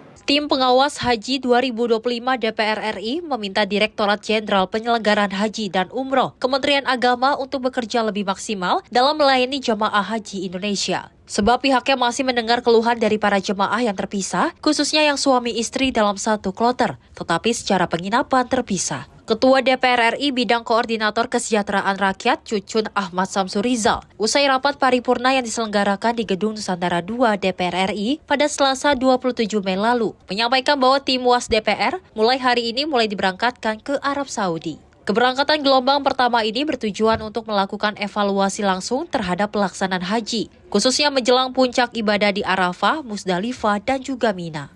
Ia menegaskan jika persoalan ini tidak diselesaikan segera oleh pemerintah, maka akan terjadi kericuhan saat pelaksanaan puncak haji. Pasti melalui media sosial kan semua mengetahui bagaimana agak sedikit kekurang nyamanan dari para jemaah. Jadi dari awal kita sudah peringatkan dan warning ini bukan hanya dari awal, sampai sekarang terus saya minta kepada Direktorat Jenderal yang mengurusi haji ini harus betul-betul bekerja ekstra dan pastikan tidak ada lagi cerita jemaah yang satu kloter bisa terbagi jadi 5 rumah, 6 rumah. Dan ini memang sudah nggak bisa dihindari karena yang kontrakkan mereka.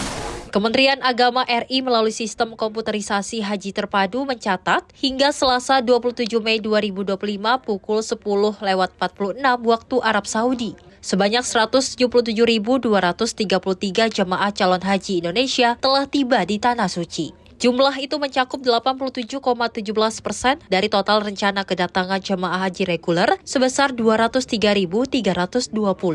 Dari jumlah tersebut, 165.447 diantaranya telah tiba di Mekah dan 4.549 lainnya sedang dalam perjalanan. Tim redaksi Simpo TV melaporkan.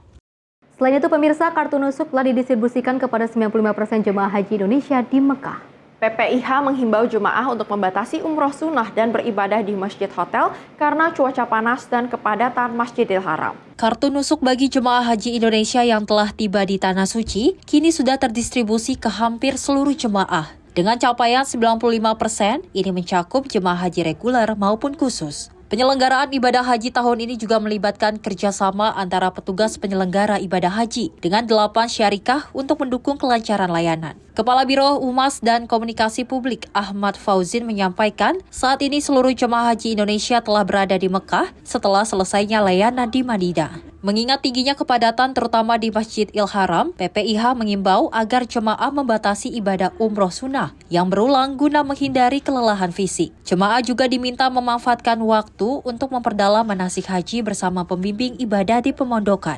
PPIH terus memperkuat koordinasi dengan para syarikah agar melakukan akselerasi distribusi kartu nusuk hingga bisa segera tercapai 100%. Jemaah haji dan keluarga di tanah air. Saat ini, seluruh jemaah haji Indonesia terkonsentrasi di kota Makkah Al-Mukarramah. Seiring dengan berakhirnya operasional layanan haji gelombang 1 di Madinah, gambaran di kota Mekah saat ini menunjukkan intensitas tinggi aktivitas khususnya di Masjidil Haram yang menjadi epicentrum jemaah dari berbagai belahan dunia. Karenanya, PPIH Arab Saudi menyampaikan sejumlah pesan sebagai berikut. Pertama, membatasi aktivitas ibadah umroh sunnah berulang-ulang yang akan menguras energi. Jemaah diimbau untuk mempersiapkan diri secara fisik untuk menjalani rangkaian puncak haji mendatang. Masjidil Haram saat ini khususnya di waktu sholat 5 waktu sangat padat. Kedua, memanfaatkan waktu sebaik-baiknya untuk mendalami manasik haji bersama para pembimbing ibadah yang diselenggarakan di hotel tempat pemondokan. Pemahaman mendalam tentang manasik haji akan berkontribusi bagi kualitas ibadah jemaah haji kita. Cuaca panas ekstrim di Mekah yang mencapai 41 hingga 43 derajat Celcius pada siang hari menjadi perhatian serius. Oleh karena itu, jemaah khususnya lansia disarankan melaksanakan sholat wajib di masjid yang ada di hotel. Petugas haji siap membantu kapan saja dan jemaah diharapkan saling membantu dalam menghadapi situasi di Tanah Suci. Tim redaksi Simpo TV melaporkan. Informasi lainnya, pemirsa, Wapres Gibran Rakabuming Raka menerima aspirasi mahasiswa di Bengkulu terkait dengan kelangkaan BBM. Mahasiswa juga menyampaikan isu lain seperti lingkungan, pajak, dan tanah yang diapresiasi oleh Wapres sebagai bentuk kepedulian kritis generasi muda. Wakil Presiden Gibran Rakabuming Raka menerima aspirasi dari sejumlah perwakilan organisasi mahasiswa dan kepemudaan di Kota Bengkulu pada 27 Mei Selasa malam. Pertemuan ini dilakukan usai Wapres meninjau 2 SPBU yang terdampak kelangkaan BBM. Para mahasiswa menyampaikan bahwa kelangkaan BBM adalah masalah mendesak, dan Wapres Gibran pun meminta maaf kepada masyarakat atas dampak yang dirasakan seperti antrean panjang di SPBU. Dalam diskusi, Gibran menjelaskan bahwa kelangkaan BBM disebabkan oleh hambatan distribusi melalui jalur laut akibat pendangkalan di perairan sekitar pelabuhan Pulau Baai yang menghalangi kapal untuk bersandar. Ia menyampaikan bahwa pemerintah telah mengambil langkah-langkah konkret agar pasokan BBM kembali normal di Bengkulu. Penanganan ini melibatkan kerjasama lintas instansi untuk mempercepat kelancaran distribusi. Selain isu BBM, mahasiswa juga mengangkat persoalan lingkungan, pajak, tanah, dan pengelolaan sumber daya alam. Wapres Gibran mengapresiasi kepedulian dan sikap kritis mahasiswa terhadap isu-isu tersebut. Dalam pertemuan ini hadir perwakilan dari organisasi seperti KAMI, IMM, dan GMNI, serta Ketua DPD RI Sultan Bahtiar Najamuddin yang turut mendampingi. Tim redaksi Simpo TV melaporkan. Momen libur panjang di Hari Besar Nasional Kenaikan Isa Al-Masih yang jatuh pada hari Kamis dan juga bersambung pada cuti bersama hingga libur akhir pekan membuat jumlah penumpang kereta jarak jauh mengalami peningkatan hingga mencapai 56% pada hari Rabu. PT KAI Daop 1 Jakarta mencatat lebih dari 116.000 tiket kereta api jarak jauh telah terjual selama periode long weekend 27 hingga 31 Mei 2025. Jumlah penumpang kereta api jarak jauh pada momen libur panjang Hari Besar Nasional Kenaikan Yesus Kristus yang jatuh pada hari Kamis esok dan bersenambung pada cuti bersama hingga libur akhir pekan mengalami peningkatan pada hari Rabu ini. Jika dibandingkan dengan hari sebelumnya, jumlah penumpang yang berangkat dari sejumlah stasiun di wilayah Daop 1 Jakarta menuju sejumlah kota di Pulau Jawa pada hari ini mencapai lebih dari 36.000 penumpang atau meningkat sebesar 56%. PT KAI Daop 1 Jakarta mencatat lebih dari 116.000 tiket kereta api jarak jauh telah terjual selama periode long weekend 27 hingga 31 Mei 2025. Manajer Humas PT KAI Daop 1 Jakarta Iksvan Henry Wintoko menyebut untuk mengantisipasi lonjakan penumpang, pihaknya telah menambah sebanyak 5 perjalanan kereta meliputi kereta api relasi favorit seperti Gambir ke Surabaya, Gambir ke Malang, serta Pasar Senen ke Solo.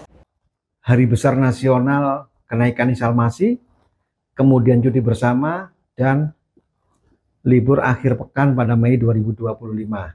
PT KAI Daop 1 Jakarta menambah sebanyak 5 perjalanan kereta api jarak jauh untuk mengantisipasi lonjakan penumpang tersebut.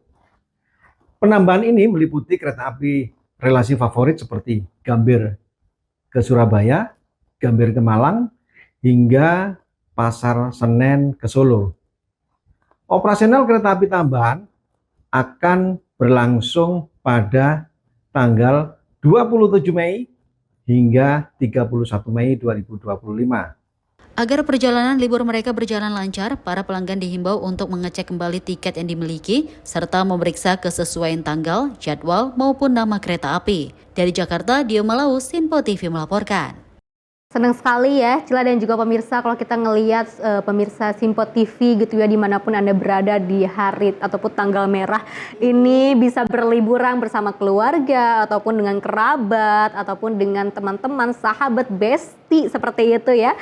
Tapi rasa-rasanya kok kita menyedihkan ya. Ya, tapi nggak sedih dong, karena kita kan masih banyak informasi yang harus kita berikan untuk pemirsa Simpo TV seperti itu ya. Mudah-mudahan untuk Anda semua yang mungkin sekarang saat ini sedang melakukan perjalanan untuk berpergian, berlibur dengan siapapun, dengan orang-orang terkasih, tercinta dan juga tersayang. Mudah-mudahan di perjalanan bisa selamat terus seperti itu ya, dan juga harus berhati-hati dan juga harus kita pastikan kendaraan ini lebih prima lagi ya, karena jangan sampai kan kalau kita ketahui banyak sekali peristiwa-peristiwa yang tidak diinginkan ya, peristiwa dan juga kejadian apapun itu bisa datang kapan saja, asalkan kitanya harus jauh lebih berhati-hati lagi. Benar sekali Festi, tentunya kita ketahui bersama bahwa long weekend ini cukup lumayan, ada 4 hari Festi, dihitung juga dengan cuti bersama. Betul. Tentunya pasti banyak sekali nih teman-teman, keluarga yang juga melakukan berlibur, baik jarak dekat maupun mungkin jarak yang agak Betul. jauh. Dan juga berkali-kali kita juga mengingatkan dari dulu untuk mementingkan terlebih dahulu kesehatan kondisi kendaraannya. Betul. Tak hanya untuk kesehatan ataupun kesiapan dari para personil yang ingin berlibur, namun juga penting juga kita lihat bersama bagaimanakah kondisi dari kendaraan yang kita gunakan, Betul. apakah sudah prima atau belum, bagaimana juga Kesehatannya cara kita, dong, betul, pengemudinya juga harus sehat. benar, dan juga jalan-jalan yang dilalui, apakah kira-kira ada titik-titik macet biasanya, juga nantinya kita akan bisa memilih beberapa jalur-jalur alternatif. Betul. Agar semuanya dapat berlibur nyaman dengan senang, sehat, bahagia. Oke, baik. Dan pemirsa, informasi lainnya ini terkait dengan satu orang wisatawan lokal yang terseret arus saat berenang di Pantai Diamond, Desa Pejukutan, Kecamatan Nusa Penida, Kabupaten Kelungkung pada Selasa 27 Mei 2025. Saksi mata setempat melihat adanya seseorang yang terapung-apung dari atas tebing. Seorang wisatawan lokal dilaporkan hilang setelah terseret arus saat berenang di Pantai Diamond, Desa Pejukutan, Kecamatan Nusa Penida, Kabupaten Kelungkung pada Selasa 27 Mei 2025. Korban bernama Raihan Hanafi, 24 tahun, warga Birempuntong, Kecamatan Langsa Baru, Medan. Korban awalnya datang bersama 6 temannya untuk berwisata ke Pantai Diamond. Pada pukul 13.30 WITA, seorang saksi melihat korban berenang dari atas tebing bersama 2 rekannya sejauh 50 meter dari bibir pantai. Hujan sempat turun saat mereka berenang dan 2 temannya kembali ke tepi pantai. Namun korban justru terseret arus ke tengah laut hingga akhirnya tenggelam. Pencarian turut melibatkan Polsek Nusa Penida hingga masyarakat setempat. Namun hingga petang, penyisiran di sekitar lokasi tidak membuahkan hasil sehingga pencarian korban dilanjutkan di keesokan harinya. Tim redaksi Sinpo TV melaporkan. Kondisi yang sangat memprihatinkan ya Cila dan juga pemirsa, terkait dengan ada satu orang wisatawan yang juga terseret arus seperti itu ya.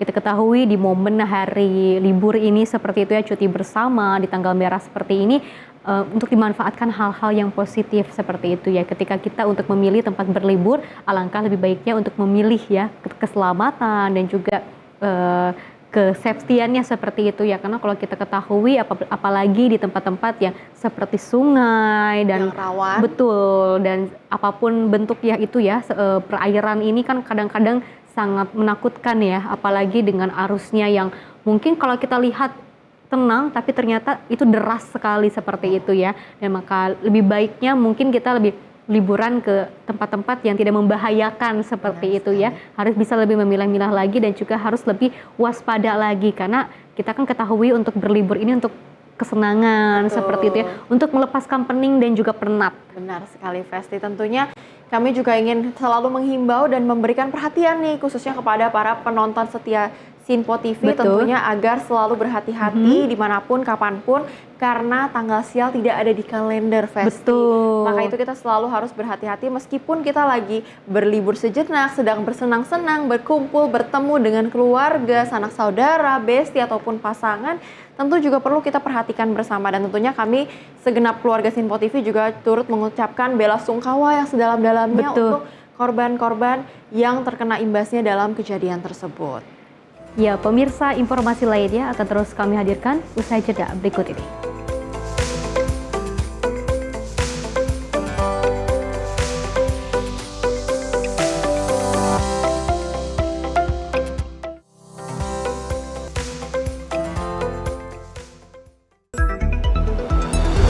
Jadilah yang pertama mengetahui perkembangan terkini seputar informasi dari lembaga parlemen. Punya data nasional, tidak ada satupun backup berarti kan?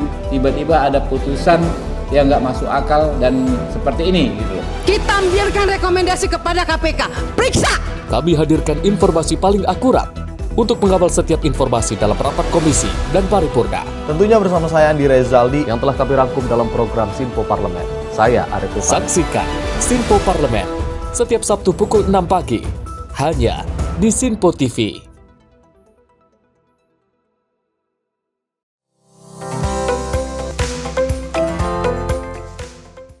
Terima kasih pemirsa, Anda masih bersama kami di Menyapa Pagi Sinpo TV. Kita lanjutkan ke informasi berikutnya masih dari Kabinet Merah Putih. Pemirsa, Wakil Menteri Ketenagakerjaan Immanuel Ebenezer Gerungan mengapresiasi perusahaan-perusahaan yang berpartisipasi dalam Job Fair 2025 Kementerian Ketenagakerjaan. Melalui Job Fair ini, pihaknya ingin membuka kesempatan bagi pencari kerja dan untuk bertemu langsung dengan para perekrut hingga memperluas jaringan profesional. Wakil Menteri Ketenagakerjaan Immanuel Ebenezer Gerungan secara resmi menutup penyelenggaraan Job Fair 2025 di kantor Kementerian Ketenagakerjaan pada Jumat 23 Mei 2025. Ia pun mengapresiasi perusahaan-perusahaan yang berpartisipasi dalam Job Fair dan menyediakan 52.476 lowongan pekerjaan. Di Job Fair kali ini, Wamenakar ingin memastikan bahwa para pelaku usaha ataupun perusahaan untuk tidak melakukan praktek penahanan ijazah hingga praktek meminta tebusan. Jika nantinya ditemukan, pihaknya tidak segan-segan akan memberikan tindakan hukum. Di tempat Job Fair, kita hanya ingin memastikan para pelaku usaha atau perusahaan untuk tidak melakukan praktek-praktek penahanan ijazah. Dan juga praktek-praktek yang ketika pekerjaannya sudah tidak bekerja, ada praktek minta tebusan. Jika itu terjadi di pelaku usaha, kita akan melakukan upaya hukum dan tindakan-tindakan hukum yang lainnya.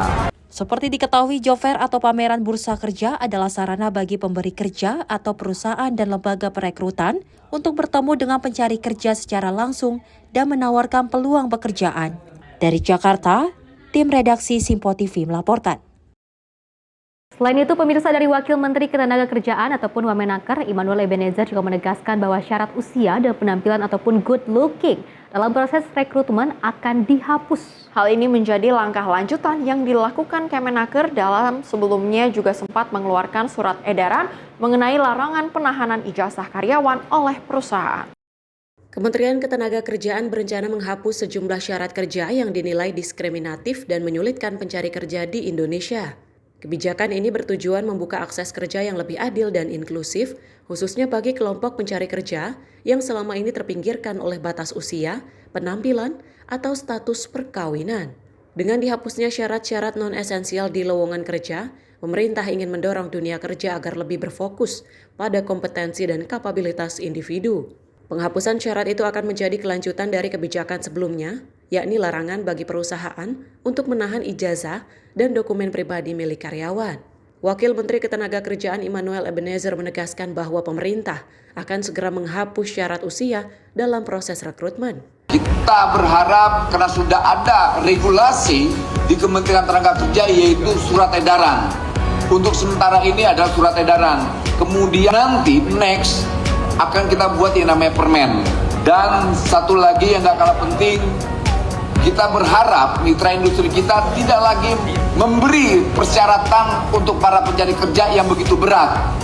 Jadi nanti para pencari kerja tidak lagi disyaratkan terkait umur. Harus good looking, jaga nikah, belum nikah, itu kita hapus. Jadi tidak lama lagi surat edaran itu akan kita keluarkan di Kementerian Tenaga Kerja. Nantinya penghapusan beberapa syarat tersebut berdasarkan keterangan Noel akan ditetapkan melalui surat edaran. Ia juga membuka kemungkinan untuk menerapkan aturan yang lebih kuat dibanding sedalam bentuk peraturan menteri atau permen. Tim redaksi Sinpo TV melaporkan. Selain itu, pemirsa, Kementerian Ketenagakerjaan mencabut tentang adanya peraturan batas usia persyaratan kerja. Tidak hanya itu, Wamenakar juga hapus syarat penampilan menarik hingga status perkawinan dalam pencarian kerja. Kementerian Ketenagakerjaan atau Kemenaker mempermudah para pencari kerja yang menghapus syarat umur, penampilan menarik hingga status perkawinan dalam pencarian kerja. Wakil Menteri Ketenagakerjaan Immanuel Ebenezer mengungkapkan, syarat usia akan dihapus. Hal ini menjadi langkah lanjutan yang dilakukan Kemenaker setelah sebelumnya juga sempat mengeluarkan surat edaran mengenai larangan penahanan ijazah karyawan oleh perusahaan. Nantinya, syarat usia dicabut dan dihapus dalam minggu ini. Dengan di peraturan tersebut, diminta para pelaku usaha tidak lagi memberi persyaratan kerja yang begitu berat. Nanti para pencari kerja tidak lagi disyaratkan terkait umur, penampilan, dan syarat lainnya. Itu akan kita cabut, karena itu juga menjadi penghalang untuk para pencari kerja. Semangat kita di pemerintahan Presiden Prabowo adalah mengurangi angka pengangguran dan kemiskinan. Lalu bagaimana kawan-kawan yang, maaf, ketika syarat good looking ini tidak memenuhi syarat, akhirnya apa? Menambah lagi angka pengangguran. Kita berharap ada kolaborasi antara pemerintah, pelaku usaha, dan pekerja.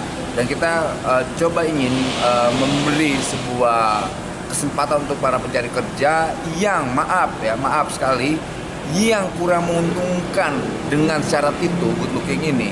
Nah, kita makanya minta agar ini segera para pelaku usaha untuk tidak menjadikan syarat, dan nanti kita akan segera hapus syarat-syarat yang kiranya hanya merugikan para pencari kerja. Semangat kita adalah di pemerintahan Pak Prabowo dan juga Kementerian Tenaga Kerja, dengan adanya Pak Menteri Prof. Yasserli, kita semangat untuk bersama rakyat, bersama para pencari kerja untuk menghapus syarat pencari kerja terkait good looking dan juga usia, juga umur, belum menikah dan sebagainya. Wamenaker berharap adanya kolaborasi para pelaku usaha dan pemerintah agar mendapatkan kesempatan yang sama dengan pencari kerja. Hal ini untuk mengurangi jumlah pengangguran dan membuka peluang kesempatan para pencari kerja. Dari Jakarta, kontributor Sinpo TV melaporkan. Kita beralih ke informasi lainnya, pemirsa, seorang pengedar narkoba yang merupakan anggota jaringan Sumatera Utara Jakarta kembali diringkus petugas Subdit 3 Narkoba Polda Metro Jaya di kawasan Depok, Jawa Barat. Dari tangan tersangka, petugas menyita barang bukti berupa 5,6 kg sabu dan 5.020 butir ekstasi. Sejumlah petugas dari Unit 5 Subdit 3 di Tres Narkoba Polda Metro Jaya menggeledah sebuah rumah indekos yang dihuni seorang pengedar narkoba di Gang Panus Pancoran Mas Depok, Jawa Barat hari Senin siang kemarin. Dari dalam kamar, petugas menemukan narkoba jenis sabu seberat 3,5 kg yang dikemas ke dalam 4 paket dan 1 paket berisi 5.020 butir pil ekstasi di dalam lemari. Penemuan barang bukti ini membuat pengedar berinisial DP tak bisa mengelak. Sebelumnya, DP ditangkap dalam sebuah penyergapan ketika hendak mengantar 2,1 kg sabu ke pembeli di kawasan Pancoran Mas Depok, Jawa Barat. Meski sempat mengelak memiliki narkoba lagi, namun petugas tetap menggeledah rumah kos yang ditempatinya hingga ditemukan sejumlah barang bukti lain. Dari hasil pemeriksaan sementara, narkoba jenis sabu seberat 5,6 kg dan 5.020 butir ekstasi yang disita petugas baru dikirim dari Medan, Sumatera Utara untuk diedarkan di wilayah Jakarta dan sekitarnya. Kami kembali mengamankan pelaku tersangka narkoba dengan inisial DP dengan barang bukti narkoba jenis sabu sebanyak 5,6 kg dan ekstasi sebanyak 5.020 butir. Dari penangkapan ini kami dapat menyelamatkan masyarakat sebanyak 10.620 jiwa. Barang bukti tersebut dikirimkan dari Medan dan rencananya akan diedarkan di wilayah Jakarta dan sekitarnya. Untuk selanjutnya, tersangka dan barang bukti telah kami amankan di Direktorat Reserse Narkoba Polda Metro Jaya untuk dilakukan penyelidikan lebih lanjut. Oleh petugas, tersangka dibawa ke Polda Metro Jaya untuk diperiksa sekaligus menguak jejak anggota jaringan lain yang terlibat. Dengan pengungkapan ini, Subdit 3 di Tres Narkoba Polda Metro Jaya berhasil menyelamatkan 10.620 jiwa dari penyalahgunaan narkoba. Dari Jakarta, tim kontributor Sinpo TV melaporkan. Langkah yang sangat tegas sekali ya, Cila dan juga pemirsa, dilakukan oleh TNI dan juga beberapa Polri. Seperti itu kita ketahui memang angka terkait dengan peringkusan narkoba seperti itu ini masih sangat merajalela di Indonesia di berbagai daerah. Salah satunya tadi juga ada di Kepulauan Riau, di Batam, bahkan di Depok pun ini sudah ada penggerabakan terkait dengan adanya narkotika ataupun narkoba jenis sabu ataupun ekstasi.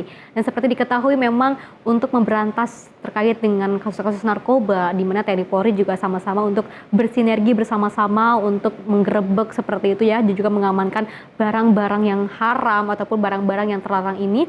Dan kita juga sebagai masyarakat Indonesia harus menjaga pola perilaku. Selain pola perilaku juga pergaulan kita juga harus kita perhatikan, jangan sampai salah pergaulan. Karena kalau kita ketahui kalau kita sudah terjerumus dengan hal-hal yang tidak baik, ini tidak akan bisa cepat untuk kembali seperti semulanya, seperti itu ya. Daripada Anda semua ini sudah terjerumus, lebih baik bertobatlah seperti itu ya. Kasihan sekali gitu kan ya. Ini ternyata masih banyak sekali temuan-temuan ataupun hasil pengamanan dari TNI ataupun Polri yang mengamankan beberapa dari narkoba-narkoba yang telah diamankan ataupun ditetapkan seperti itu ya, hingga ada 2 juta ton. Ini sayang sekali ya, kok masih ada sih di Indonesia hal-hal seperti ini. Mudah-mudahan langkah dari pemerintah dan juga TNI Polri untuk memberantas aksi narkoba ini bisa segera teratasi.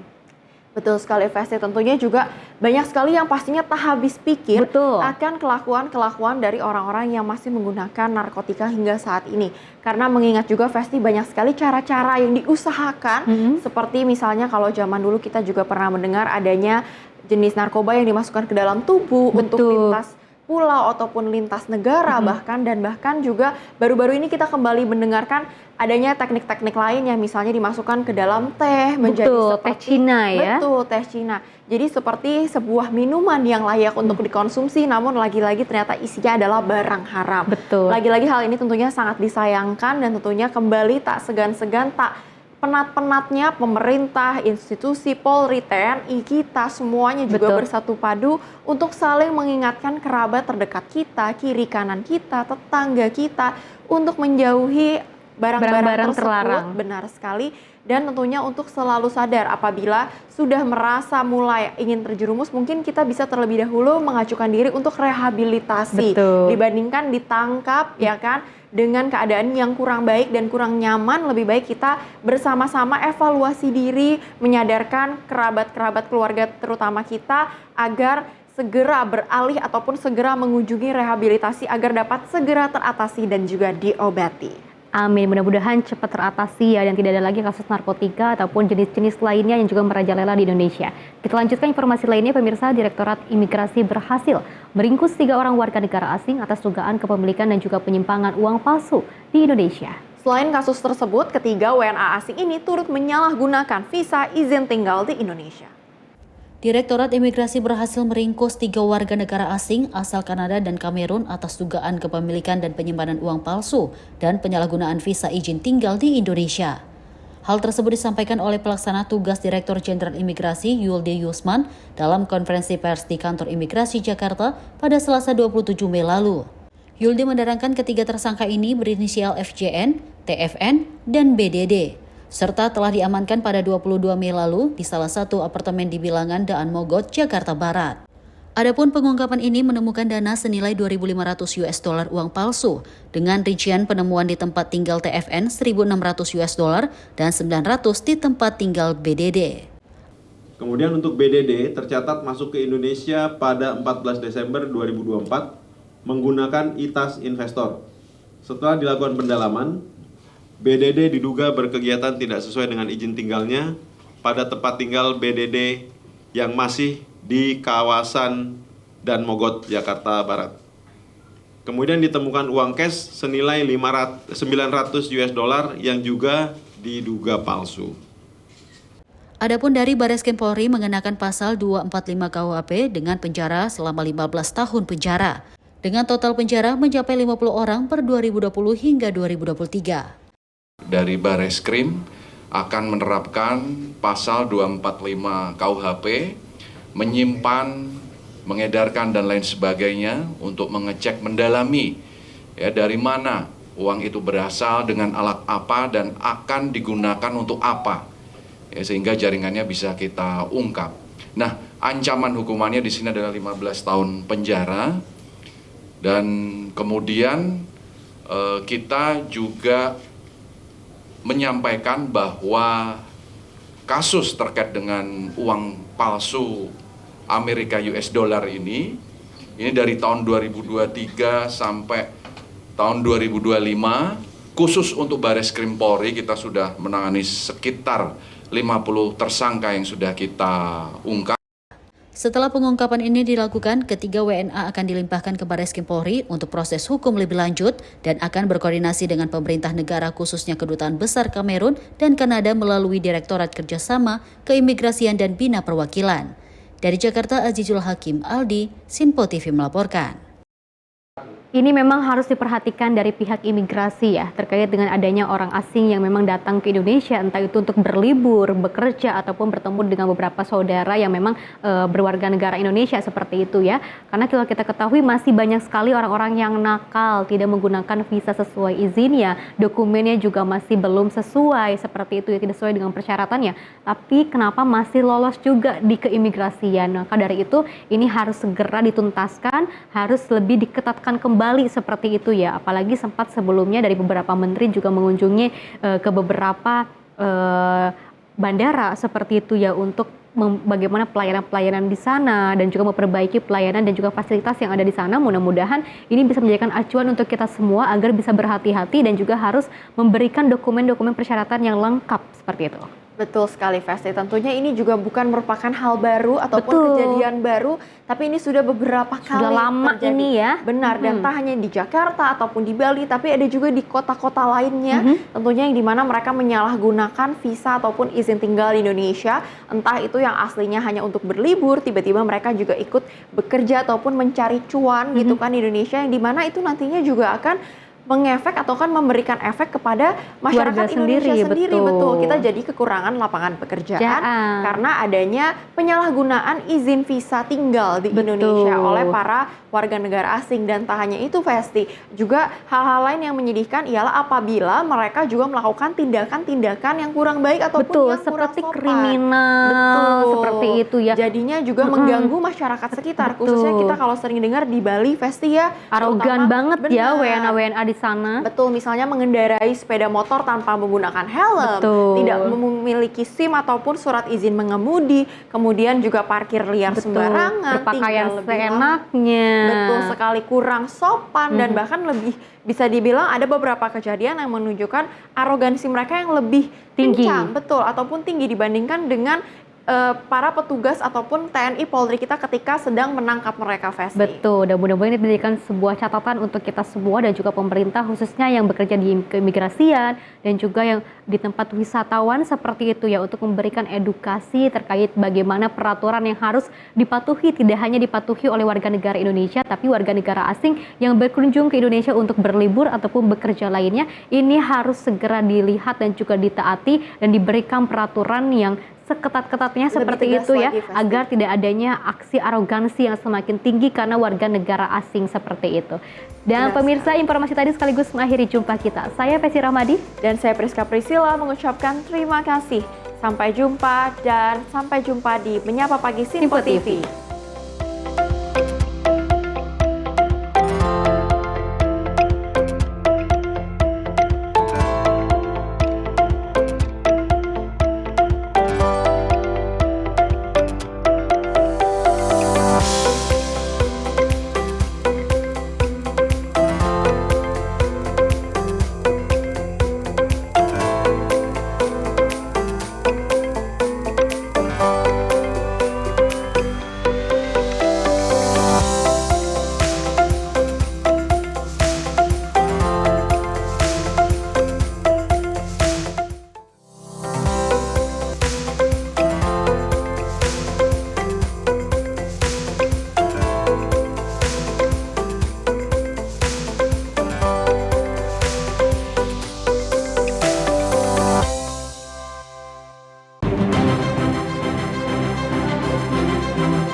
Sinpo TV, News, Sport, Entertainment.